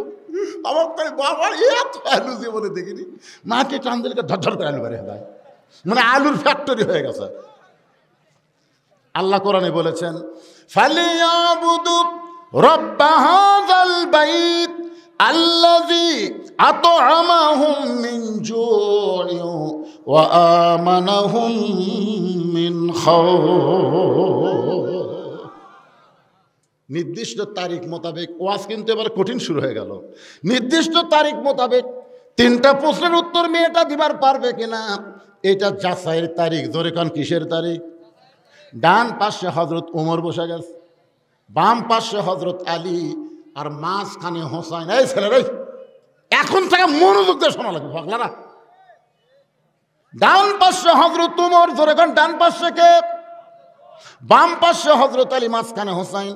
সামনে একটা চাদর দেওয়া হয়েছে, চাদরের ওই পারে 18 বছরের যৌবনা মেয়েটা বসে গেছে। এখন বাংলার যুবকদের কাছে জানতে চায় সামনে চাদর দেওয়ার কারণ কি? মুরব্বীরা বলতেছেন না কেন? সামনে চাদর দেওয়ার কারণ কি? আরো জোরে। বেগম মমতাজ কি করছিল? হাসিনার সামনে মমতাজ একটা গান গাইছিল, আপনারা শুনছেন? ওরে শরীয়তের মৌলানা 14টা করলা কানা, মনের পর্দা বড় পর্দা তোমরা খুঁজা পাইলা না, তেতুল হুজুর বুঝলো না। আল্লাহর ওলি আহমদ শফিকে এই শালা 2 টাকার মমতাজ তেতুল হুজুর কথা। এই আলেমেরা কলজার মধ্যে আগুন ধরে, ধরে কোন কথা ঠিক কিনা? আহমদ শফি রহমতুল্লাহ আলাইহিকে তোমরা চিনো, যে লক্ষ লক্ষ আলেমদের ওস্তাদ। জোরে কোন কথা ঠিক কিনা? এত বড় একজন আল্লাহর ওলিকে এই 2 টাকার গায়িকা শালা তোর বাড়ি কুটিরে মুন্সিগঞ্জ, ওর বাড়ি থেকে ওয়াজ করে যাচ্ছে মমতাজের বাড়ি। এটা হলো মানিকগঞ্জের ঘিওর এলাকায়। একটু মনোযোগ দিয়ে শুনবেন, আমি মমতাজের বাড়ির কাছে ওয়াজ করে আইছি। ওরে মমতাজ তুমি বুঝলা না, মনের খাওয়া বড় খাওয়া। তুমি কইলা মনের পর্দা বড় পর্দা, ওই কথা মনের পর্দা বড় পর্দা। আমি কইছি ওরে মমতাজ তুমি বুঝলা না, মনের খাওয়া বড় খাওয়া তুমি কোনোদিন কইলা না। মনের খাওয়া খাওয়া হইলে হাতির মতন শরীর তোমার হইতো না। ওরে মমতাজ বুঝলা না, ওই কোনোদিন কইছে যে মনের খাওয়া বড় খাওয়া কথা। তো মনের পর্দা বড় পর্দা কেমনে হবে? পর্দা হলো আল্লাহর আইন। ধরে বলেন পর্দা কার আইন? আপনার বলেন তো ওমর ফারুকের মন ভালো না খারাপ? হোসেনের মন ভালো না খারাপ? হজরত আলীর মন ভালো না খারাপ? 3 জনের মন ভালো হওয়ার পরে সামনে পর্দা দিয়ে বুঝাই দিল পর্দা হলো আল্লাহর আইন। এবার ওমর ফারুক বলে হোসাইন এখন তুমি প্রশ্ন শুরু করো। এবার হোসাইন দাঁড়িয়ে 3টা প্রশ্ন করবে। ধরে কোন কয়টা? মেয়েটা উত্তর দিবার পারবে কি পারবে না আজকের মাহফিলে আমি আপনাদের শোনাবো। যদি আরো 8 ঘন্টা লাগে সমস্যা আছে? কারা কারা শুনবেন আল্লাহকে একটু হাত দেখেন। আল্লাহ হাত দেখেন, আল্লাহ আল্লাহ হাতগুলো দেখো। আল্লাহ আপনারা তুলছেন? যাক এরাও তুলো, 2 হাত তোলো, মোবাইল করে লিল্লাহে তাকবীর। হাত নামান। আপনারা কিন্তু হাত তুলেছেন, এখন যদি আপনারা না শুনে ওঠেন তাহলে লিমা তাকুলু মালা তাফেলুন, মানে আপনার কথার সাথে কামের মিল হলো না। আল্লাহ বলে কথার সাথে কামের মিল নাই, এরা হলো মুনাফিক। তা আমরা কি মুনাফিক হব? দরকার হলে এমনভাবে ড্যাবিয়া বসো, না শোনা পর্যন্ত বক্তা টেস্ট থেকে নাম্বার দেবো না। তোর কোনো কথা ঠিক না, এই সাইজ হবো চলেন। আমার কলজা ভরে গেছে ভাই।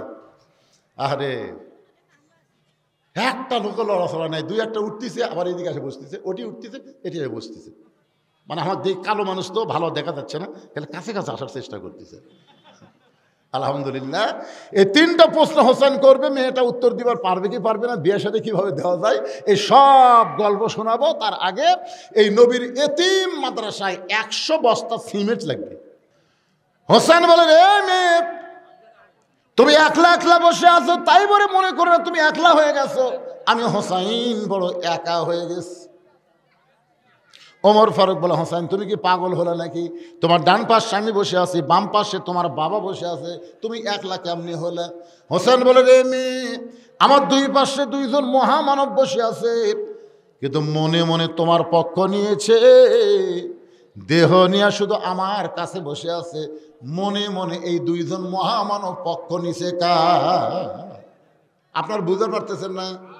ওমর ফারুক কার পক্ষে? হযরত আলী। ভোটের সময় নির্বাচন কমিশনার কার পক্ষে? ও কিন্তু সাংবাদিক সম্মেলনকে বলছে, আমি নিরপেক্ষ নির্বাচন দিবার চাই। তুই নিরপেক্ষ? ওই শালা কিন্তু নৌকার উপরই ভোট মারছে। তোর এখন কথা ঠিক কিনা? নৌকার উপর ভোট দেয়, ওই আবার নির্বাচন নিরপেক্ষ করবি, অতই সোজা। এক মানুষও নিরপেক্ষ নাই। কেউ যদি বলে ভাই আমি নিরপেক্ষ, আমি কোনো দল করি না, তাহলে বুঝবেন হিজড়া। হিজড়ার কোনো দল নাই, শালা ম্যাও না মরদ না। জোরে এখন কথা ঠিক কিনা? স্বয়ং আল্লাহ পর্যন্ত নিরপেক্ষ না। আল্লাহ হচ্ছে ইন্না দীনা ইনদাল্লাহিল ইসলাম, আমার আল্লাহ হচ্ছে মুসলমানের পক্ষে, ইসলামের পক্ষে। জোরে এখন ঠিক? ওমর ফারুক বলে, হোসেন এখন প্রশ্ন করো। এবার হোসেন প্রশ্ন করে, রে মেয়ে, 1 নম্বর প্রশ্ন হলো, আমার মাকে তুমি জানো? আমি কোন মায়ের সন্তান তুমি কি বলতে পারবা? সঙ্গে সঙ্গে মেয়েটা পর্দার ওপার থেকে বলা, হোসাইন, আপনার মাকে আমি চিনি। প্রশ্ন করেছে, আমার মাকে তুমি জানো? আর মেয়েটা বলতেছে আমি চিনি। উমর ফারুক জিব্বাত কামড় খাইছে, আর হযরত আলী চোখ দিয়ে দর দর করে পানি পড়তেছে, আর হোসাইন মুসকি মুসকি হাসতেছে। প্রশ্নের উত্তর শুনে 3 বিচারক 3 রকম। ওমর ফারুক জিব্বাত কামড় খাইছে, জিব্বাত কামড় খাওয়ার কারণ হলো প্রথম প্রশ্নই আউট। প্রশ্ন করলো আমার মাকে জানো, আর এই কয় আমি চিনি। কেরে মেয়ে, হোসেনের মা চিনার মতন কোনো মেয়ে না। হোসেনের মা এমন একটা পর্দা নিশি, তার কবর পর্যন্ত দুনিয়ার কোনো মানুষ চিনে না। জোরে এখন কথা ঠিক কিনা? রাতের অন্ধকারে দাফন করে হযরত আলী বলতেছে, আল্লাহ, আমার ফাতেমার পর্দাকে তুমি কবুল করো। তাকায় দেখে সামনে কয়েকটা পুরাতন কবর দেখা যায়। এই মাত্র নতুন কবর দিল, সেই নতুন কবর আর নাই। গোটা জান্নাতুল বাকি হযরত আলী দৌড়ায়ের বলে, ফাতেমার কবর, ফাতেমার কবর। কে যেন ডাকতে বলে, আলী, ফাতেমা পর্দা নিশি, আমি আল্লাহ জহুরা ডিগ্রি দিয়া ফাতেমার কবরটাকেও কিয়ামত পর্যন্ত পর্দা করে দিয়েছি। তাহলে মেয়েটা বলতেছে আমি চিনি। অনেক সময় হয়ে গেল, মেয়েটা নিজেই বলতে, হোসাইন আপনি প্রশ্ন করলেন, আমি উত্তর দিলাম, উত্তর হলো কি হইল না? 3টা বিচারকের একটা বিচারকও কথা বলেন না। ওমর ফারুক বলে, কেমনে হবে? হোসেন প্রশ্ন করেছে আমার মাকে জানো, আর তুমি উত্তর দিলে আমি চিনি, তুমি কেমনে চিনবা? মেয়েটা বলে, হোসাইন, আপনার মায়ের চোখের ভুরু জোড়া ছিল, আপনার মায়ের বাম গালে কালো একটা তিল ছিল, থুতুনির তলে লাল একটা দাগ ছিল। সঙ্গে সঙ্গে আলী কান্দারে বলে, মা যা বলছিস বলছিস মা, আর বলিস না। এই 3 জনের মধ্যে একজন পরপুরুষ আছে, তুই কেমনে বললি চোখের ভুরু জোড়া? তুই কেমনে বললি বাম গালে একটা তিল, থুতুনির তলে লাল একটা দাগ ছিল? তুই কেমনে বললি মা, তুই কেমনে বললি? এবার মেয়েটা বলতেছে, মুরব্বি, ওই রোমের জেলখানার মধ্যে যখন বন্দি ছিলাম, এই রোমের জেলখানার মধ্যে যখন বন্দি ছিলাম, সেদিন কারারক্ষী যখন আমার উপর চাবুক মারত, ওই চাবুকের আঘাতে আমি জর্জরিত অবস্থায় একসময় আল্লাহকে বললাম, আল্লাহ তুমি আছো আসমানে, নবী আছে মদিনায়, এই রোমের জেলখানায় আমি দুঃখী মেয়েকে দেখার মতন কেউ নাই। কাঁদতে কাঁদতে যখন বেহুশ হয়ে গেছে, বেহুশ অবস্থায় দেখতে পায় আমার শিওরের কাছে একটা নূরের পুতুলি বসে বসে কাঁদতেছে। আমি কইলাম কে গো, আপনি জান্নাতের হুরি না বেহেশতের পরি? আমার মাথায় হাত দে বলে, মা আমি জান্নাতের হুরিও না বেহেশতের পরিও না, আমি হলাম জগৎ বিখ্যাত মা ফাতেমা, ওই জান্নাতুল বাকি থেকে এসে তোমাকে সান্ত্বনা দেই। মেয়েটা বলে, হোসাইন আপনি আপনার মায়ের দিকে তাকায় দেখি, চোখের ভুরু জোড়া দেখতে পাই, বাম গালে কালো একটা তিল দেখেছি, থুতুনের তলে লাল একটা দাগ আমি দেখতে পাই। সঙ্গে সঙ্গে হোসেন বলেন, এ মেয়ে, 1 নম্বর প্রশ্নের উত্তর যেমন আশা করেছিলাম তার চাইতে তুমি 100 গুণ সুন্দর উত্তর দিয়েছ। ওমর ফারুক বলতেছে, আলী ভাই আমার ঘটকালি আল্লাহ কবুল করেছে। হোসেন বলে, এত সহজ না, 3টা প্রশ্নের উত্তর না দিলে আমি কিন্তু বিবাহ করব। ওমর ফারুক বলে, হোসেন তাহলে 2 নম্বর প্রশ্ন করো। এবার হোসেন বলেন, এই মেয়ে 2 নম্বর প্রশ্ন হলো, 6 বছর বয়সে তুমি ঈমান কেমনে পাইলা? তুমি যে কইলা 6 বছর বয়সে ঈমান গ্রহণ করে 12 বছর জেলখানায় বন্দি ছিলাম, সকালবেলা 3টা চাবুক, বিকালবেলা 3টা চাবুক মারছে, এই যে তুমি 6 বছর বয়সে ঈমান গ্রহণ করলা, আমার প্রশ্ন হলো 6 বছর বয়সে তুমি ঈমান কোথায় পাইলা? মেয়েটা কান্দে বলে, হোসাইন 6 বছর বয়সে ঈমান কেমনে পাইলাম যদি জানতে চান তাহলে শোনেন, আমি দুনিয়ার সাধারণ কোনো মানুষের সন্তান না, আমার দাদা হলো রোম সম্রাট কাইসার। একদিন পড়ন্ত বিকাল বেলায় অন্দরমহলে গিয়ে আমার দাদা বলতেছে, নাতি রে আজকে রোমের রাজদরবারে খেলা হবে, তুই কি খেলা দেখতে যাবি? আমি 6 বছরের ছোট্ট বাচ্চা, খেলা দেখার জন্য দাদার সঙ্গে আসলাম, কারণ ছোট ছোট বাচ্চারা খেলাধুলা পছন্দ কম করে না বেশি করে? এখন কম করে না বেশি করে? আমাকে প্রায় লোকে বলে, হুজুর আমার সন্তান এত খারাপ হয়েছে, মোবাইলের খেলা না দেখলে ভাত খায় না, মোবাইলের গেম চালু করে দিলে তারপরে ভাত খায়। এখনকার বাচ্চারা মোবাইল ছাড়া কান্না থামে না, মোবাইল ছাড়া ভাত খায় না। জোরে কোন কথা ঠিক কিনা? এই বাচ্চাগুলাই দেখেন বাহির দেখালে দৌড়াদৌড়ি করতেছে, বাহির সাইডটা ঘোরাফেরা করতেছে। গ্রামগঞ্জের মানুষ সন্ধ্যার সময় ঘরের মধ্যে মুরগি হাঁস উঠলো কিনা, মেয়েরা কিন্তু লাইট দিয়ে খোঁজা খোঁজা দেখে সন্ধ্যার সময় হাঁস মুরগি উঠলো কিনা। গ্রামের লোকেরা সন্ধ্যার সময় গোয়াল ঘরে দেখে গরু ছাগল ঠিক মতো উঠলো কিনা। তুমি সন্ধ্যার সময় গরু ছাগল, তুমি সন্ধ্যার সময় হাঁস মুরগি দেখো, কিন্তু এখন রাত 1:45 বাজতেছে, তোমার বাচ্চারা কোথায়? দৌড়াদৌড়ি করে, তুমি কি একটা বারো খোঁজা দেখবা না এরা কি হাঁস মুরগি গরু ছাগলের চাইতেও দাম কমে গেল নাকি? আমার কথা কি আপনার বুঝতে পারলেন? তাহলে যারা দৌড়াদৌড়ি করতেছে, এদের মুখে রাখতে যায়, পিছন দিক দিয়ে যায়, এরা কি মাটি ফেটে বাড়াছে? কথা কর না কেন, মাটি ফেটে? এর কি বাপ মাও নাই করে? এই শালা করুক মানুষ করে পারতেছে না। 7 বছর থেকে তালিম দাও, 10 বছর থেকে ঘাড় ধরো শিখাও। জোরে কোন কথা ঠিক কিনা? আর কি হারে দৌড়াদৌড়ি করতেছে? এই 16 সব করা সিজার করা। আসলে সিজার করা বাচ্চারা ভালো হবে না তো। জন্মের 2 দিন আগে ওর জন্ম হচ্ছে, জানেন আপনি? ওই নর্মালে 2 দিন পরে এমনি দুনিয়াতে আসতো, কিন্তু ওর মায়ের অধৈর্য হওয়ার কারণে পেট কেটে বের করে থেকে ঘুম পাড়াচ্ছে। ডাক্তার কয় কে না ঘুমের মধ্যে আসে রে। আর এক ডাক্তার কয় ওই তো 2 দিন পরে এমনি হতো, কিন্তু আমরা টাকা কামাইয়ের জন্যে পেট কাটছে। এখন বুদ্ধি 3-4 ডাক্তার একত্রে কয় বুদ্ধি একটা আছে, ও পেটের মধ্যে বার করে পাও ধরে ঘুরেন দেওয়া লাগবে। তখন পাও, ওই ছোটো বাচ্চার পাও ধরে এরকম একটা ঘুরেন দেয়, ওই ঘুরান দিয়ে ঘুমাতেছে, এত করে কেন দেওয়া, এই যে ই করে মাথায় থাকলে ঝাঁকি খাচ্ছে। এই ঝাঁকি খাওয়ার কারণে মোবাইল ছাড়া ভাত খায় না, মোবাইল ছাড়া কান্না খাবে না, আর দৌড়ে দৌড়ি করে ঘরে। জোরে কোন কথা ঠিক না? সব কয়টা সিজার করা। কি এত রাত্রে আমার ওয়াশ ঠিক মতো করবার দিচ্ছে না। বারা সোনা তলা কি ভেজাল সোনা হলো নাকি? এ দেখেন তো পিছন থেকে দৌড়ে এরা। একটা গুরুত্বপূর্ণ সাবজেক্ট। মেয়েটা বলতেছে 6 বছর বয়সে দাদার সঙ্গে খেলা দেখতে রাজ দরবারে, দাদার সিংহাসনের পাচ্ছে ছোট্ট একটা চেয়ারে আমাকে বসতে দিল। মেয়েটা বলে, হোসাইন এই 6 বছরের ছোট্ট মেয়ে, আমি আমার দাদাকে বললাম, দাদা খেলা দেখার কথা বলে আপনি নিয়ে আসলেন, কিন্তু খেলাটা কোন জায়গায়? আমার দাদা বলে, ওই যে তাকায় দেখ। মেয়েটা বলে, হোসাইন আমি তাকায় দেখি। মেয়েটা বলে, তাকায় দেখি 2টা চোখ কালো কাপড় দিয়ে বাঁধা, 2টা হাত কালো রশি দিয়ে বাঁধা, 2টা পা লোহার শিকল দিয়ে আটকানো। আমি বললাম দাদু ভাই খেলা দেখার কথা বলে আমাকে যা দেখাচ্ছেন আমি একটা মানুষকে দেখতে পাই। আমার দাদা অট্ট হাসিতে বলে, তুই ছোট্ট মানুষ, তুই জানিস না ওটা মানুষ না রে, ওইটা মানুষ না, ওইটা হইল মুসলমান। খ্রিস্টানেরা মুসলমানকে মানুষ মনে করে না। মুসলমানকে যদি মানুষ মনে করত তাহলে ফিলিস্তিনের বাচ্চাদেরকে এইভাবে হত্যা করতো না। জোরে কোন কথা ঠিক কিনা? আপনার দোষ দিচ্ছেন ইহুদি, ইহুদি পুরা দোষী না, পুরা দোষী হলো আমেরিকার খ্রিস্টান। জোরে কোন কথা ঠিক কিনা? ওই ইহুদিদেরকে কিন্তু আমেরিকায় কান চুলকাচ্ছে, আমেরিকায় কিন্তু কটন বারবার আছে। ইহুদি দিয়ে মুসলমানের কান চুলকায়, একটু খেয়াল করবেন। মেয়েটা বলে হোসাইন আমার দাদা বলতে হয়েছে মুসলমান মুসলমান। আমি তখন বললাম দাদু ওই মুসলমানকে নিয়ে আপনি কি খেলা খেলবেন? আমার দাদা বলে ওই যে তাকায় দেখ। আমি তাকায় দেখি আগুনের চুলায় আগুন জ্বলতেছে, দাও দাও করে আগুন জ্বলতে, চুলার উপর একটা বিশাল ডেকসি, ডেকসির মধ্যে মনে মনে তেল, নিচের আগুনের তাপে তেলগুলো টকবক টকবক করতেছে।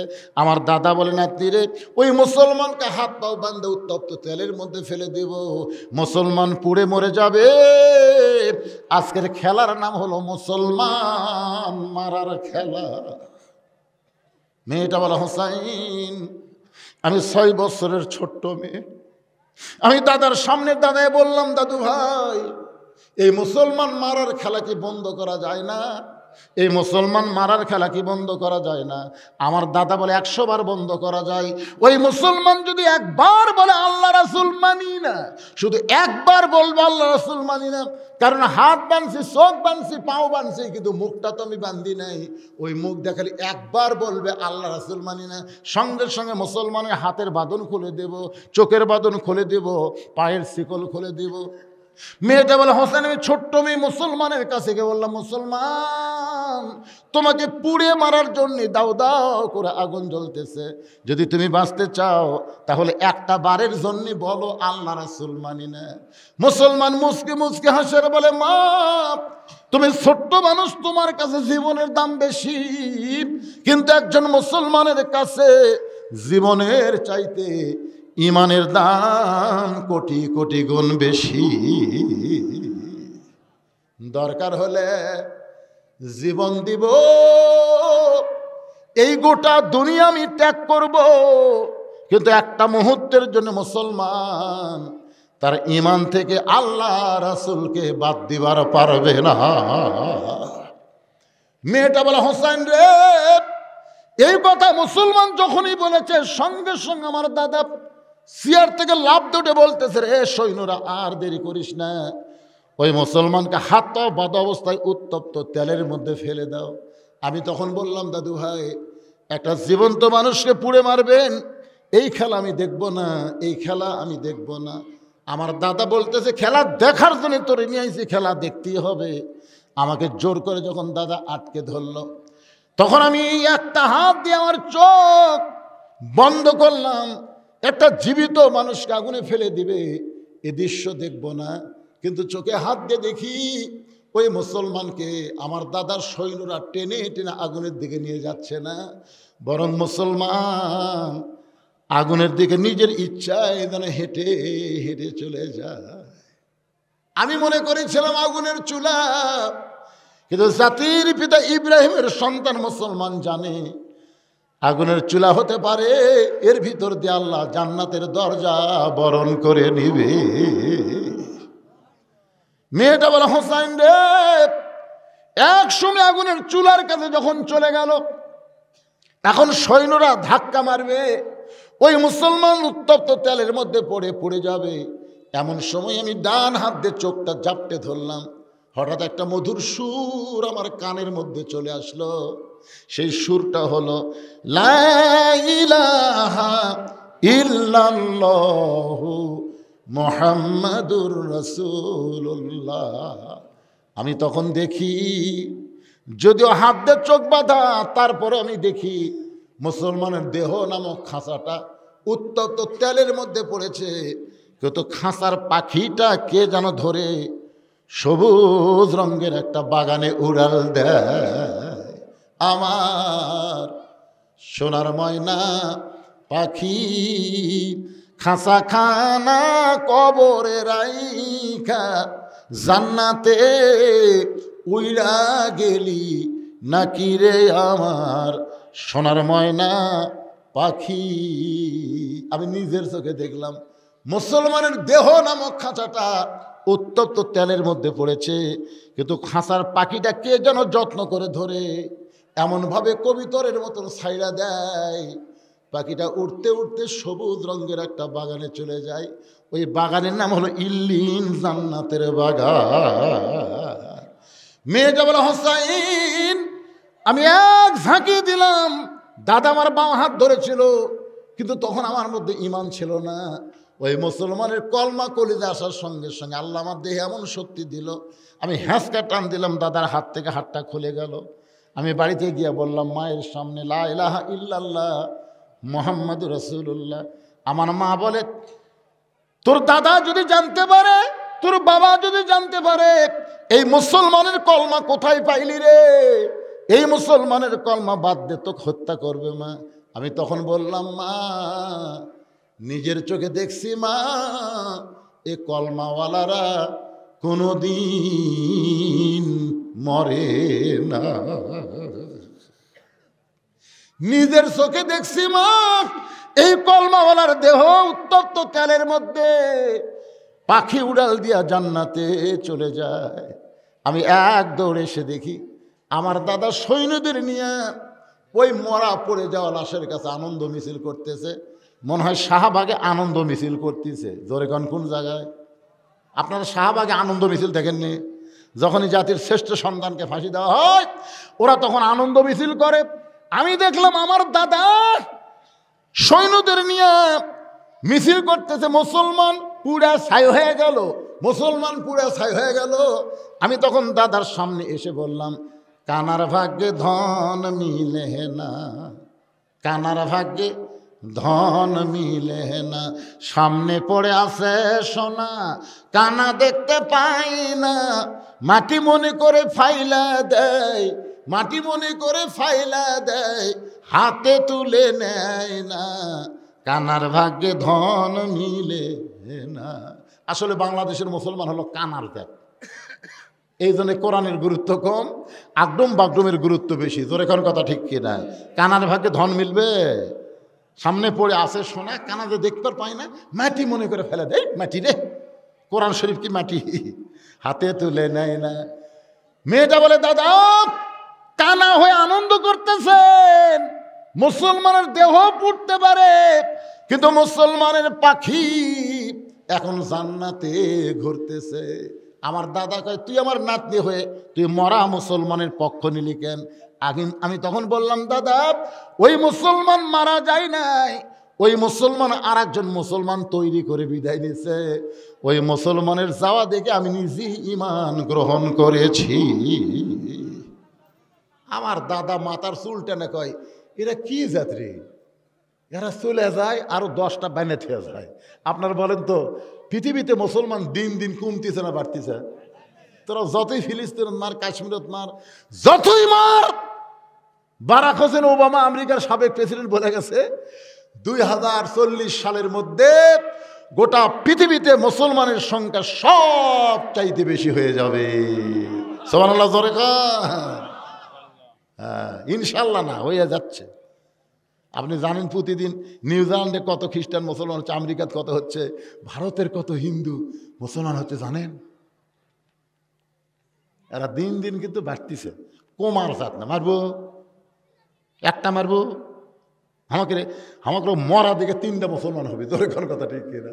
আমার এলাকার হিন্দুরা সব আমার কাছে যায়, কয় হুজুর আমরা যা করছি হুজুর, আগামীতে আমরা আপনাকে দলত। আমি বললাম, কে রে তুই না হিন্দু রে? না হুজুর সব দেখছি হুজুর, সব দেখছি হুজুর, আপনাকে কোরআন কিরকম এটা আগামীতে দেখবো। আমার এলাকার সব হিন্দু জামাত ইসলাম করতে পারে, হুজুর ভাবতেছেন না ভাই, সামনে আছে শুভ দিন, চিন্তা ভাবনা করে নিন। ধরে কোন কথা চিন্তা করেন, মাথা ঠিক নাই তো, কি দেখে লাফালাফি করতেছেন? লাফান না। একটা গণজোয়ার, হাসিনা মনে করছিল ফুচকা বাচ্চারা কি করবি রে, আমাকে রাইফেল আছে, মিশিং গান আছে, ট্রেনিং গান আছে, পুলিশ আছে আর্মি আছে, রে পাগলি জানিস না রে, জোয়ার যদি উঠে যায় 12টা পর্যন্ত আমি ফেসবুক দেখছি, এই শালা পলক খালি মাঝে মধ্যে ইন্টারনেট বন্ধ করে দেয়, ধরে কোন ঠিক কিনা। আমি দেখলাম ঢাকাত কোনো মানুষ নাই, ওই শহীদ চত্বরে দেখলাম 150-200 লোক দাঁড়িয়ে আছে, মনে করে মরছে রে।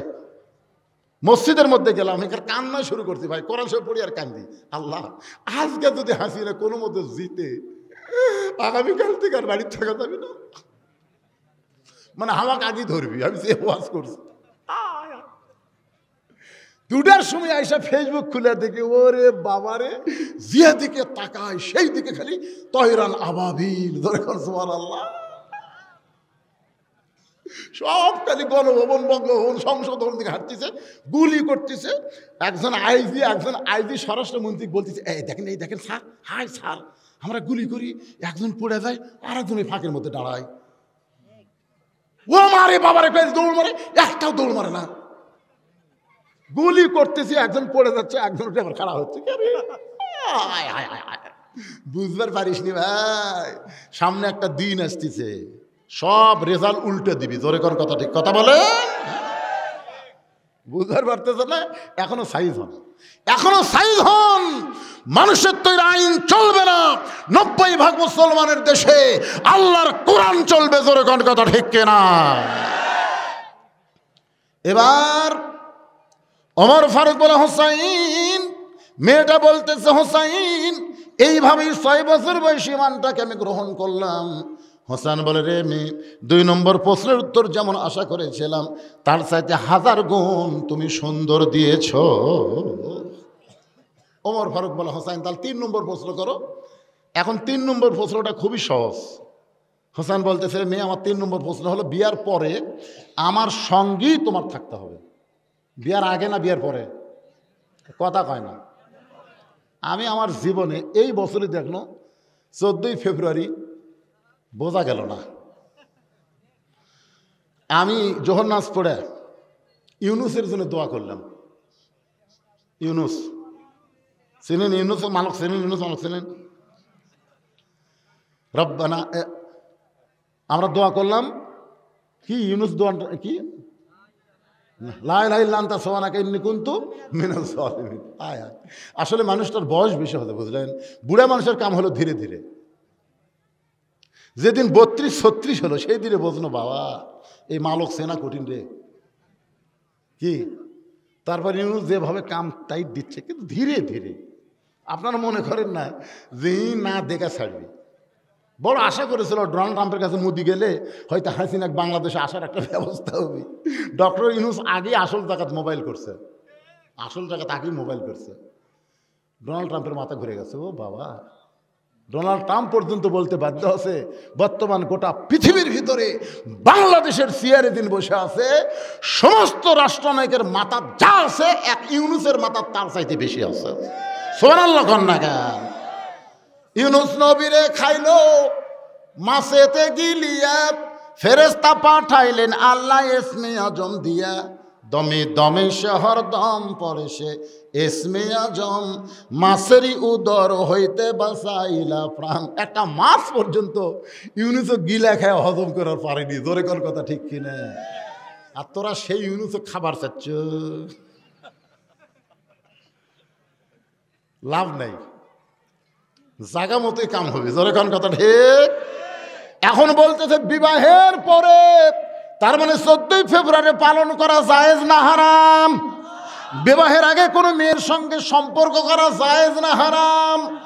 জান্নাতি যুবকদের সর্দার হবে 2 জন, একটা হলো হোসাইন। সেই হোসাইন বলে, মেয়ের বিবাহের পরে আমার সঙ্গে তোমার সম্পর্ক রাখতে হবে, বিবাহের পরে আমার সঙ্গেই তোমার থাকতে হবে। মেয়েটা ছোট বাচ্চার মতন কাঁদতেছে।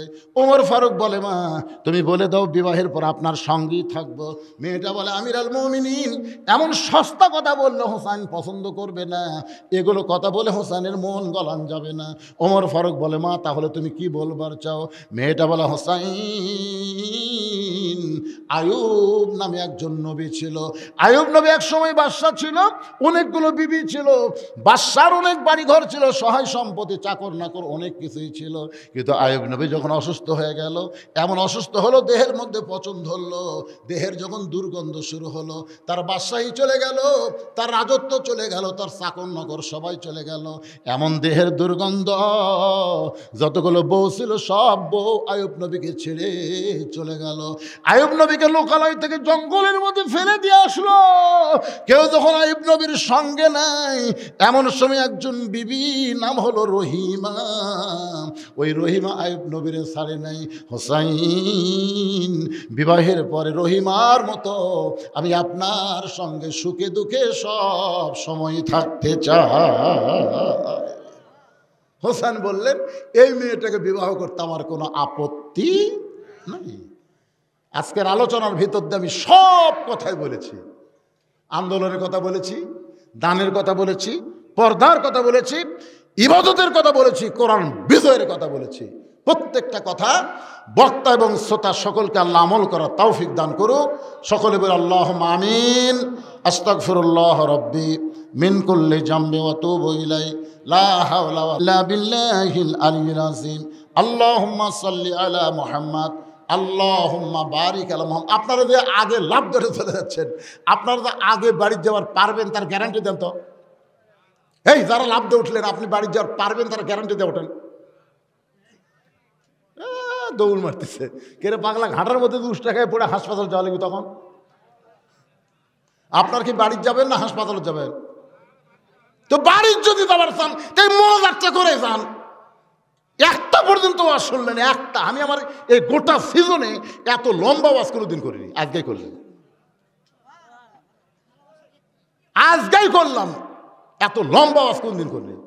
একটা পর্যন্ত ওয়াজ করতেছে। 12টার পর আমি কোনো কথাই কই না, যে ভিডিও ম্যানের সাক্ষী। 1.5 ঘন্টা, 1 ঘন্টা 40 মিনিট উদ্দে। খালি আপনাকে শোনার চেহারা দেখে এতই ভালো লাগলো, যার কারণে আজকে সময় কোন দিক দিয়ে গেল বোঝাই গেল না। একটা দোয়া হবে ভাই, আর দোয়া হলো মাতারে, দোয়া হলো মুখলিবাত। এই জন্য সকলেই ইস্তেগফার পড়ে, আস্তাগফিরুল্লাহ পড়েন। আস্তাগফিরুল্লাহ রাব্বি মিন কুল্লি জামবি ওয়া তুবু ইলাইহি। আল্লাহুম্মা আমিন। আল্লাহুম্মা আনতাস সালাম ওয়া মিনকাস সালাম, তাবারাকতা ইয়া যাল জালালি ওয়াল ইকরাম। আল্লাহ দাউদপুর মিয়া বাড়ায়, আল্লাহ আজকে জান্নাতের বাগান লেগেছে।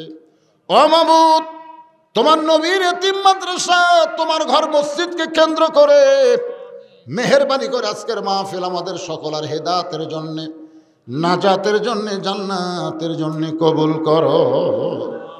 এই মাহফিলের শুরু থেকে শেষ পর্যন্ত যতটুকু আলোচনা হয়েছে, আল্লাহর মধ্যে যদি ত্রুটি হয়, ভুল হয়, মাফ করে দিও। এর যা হাদিয়া মঞ্জুর করো। সোনার মদিনায় নবী পাকের রওজা মুবারকে আল্লাহ কবুল করে নাও। তামাম আম্বিয়াই কেরাম, আসহাবে কেরাম, তাবিনী কেরাম, তাবিনী কেরাম, তামাম পৃথিবীর মাটির নিচে যত মুমিন মুমিনা শুয়ে আছে, আল্লাহ সকল আরো ফরহা দিয়া কবুল করো। মাবুদ, আমরা যারা হাত তুলেছি, আমাদের জনম দুঃখনি মা বাবা যাদের কবরে চলে গেছে, আল্লাহ মেহেরবানি করে মা বাবার কবরকে জান্নাতের টুকরা বানায় দাও। আমাদের দাদা দাদি, নানা নানি, আত্মীয় স্বজন, শ্বশুর শাশুড়ি যাদের কবরে গেছে, আল্লাহ কবরবাসীদের মাফ করে দাও। আল্লাহ, যারা কষ্ট করে মেহনত করে হাজার হাজার টাকা খরচ করে আজকের জান্নাতের বাগান লাগাইছে, আল্লাহ মিয়া পাড়ার উপরে রহমত আর বরকতের দরজা খুলে দাও। আল্লাহ, যে আল্লাহর ওলির নামে মাদ্রাসা, তার মুবারকে হাদিয়া কবুল করো। আমার মা বোনেরা পর্দার অন্তরালে বসে বসবাস শুনেছে, আবিদা সালেহা পদ্মানিসে কবুল করে। মা ফাতেমার চরিত্র দান করো। আজকের মাহফিলের সম্মানিত সভাপতি, যার বিজ্ঞাপনের নাম অসুস্থ, তাকে সুস্থতার নিয়ামত দান করো। আর যিনি সভাপতির আসনে কবুল করেছ, আল্লাহ তাকে তুমি জান্নাতি মানুষ কবুল করে নাও।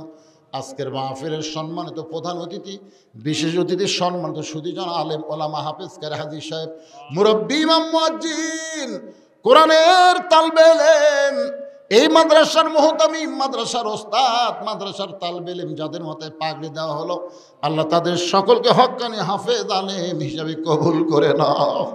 আল্লাহ তোমার নবীর ঘরকে কেন্দ্র করে নগদে বাগিতে আজকে যারা দান করলো, এই দানগুলোকে জান্নাতের বিনিময়ে আল্লাহ তুমি কবুল করে নাও।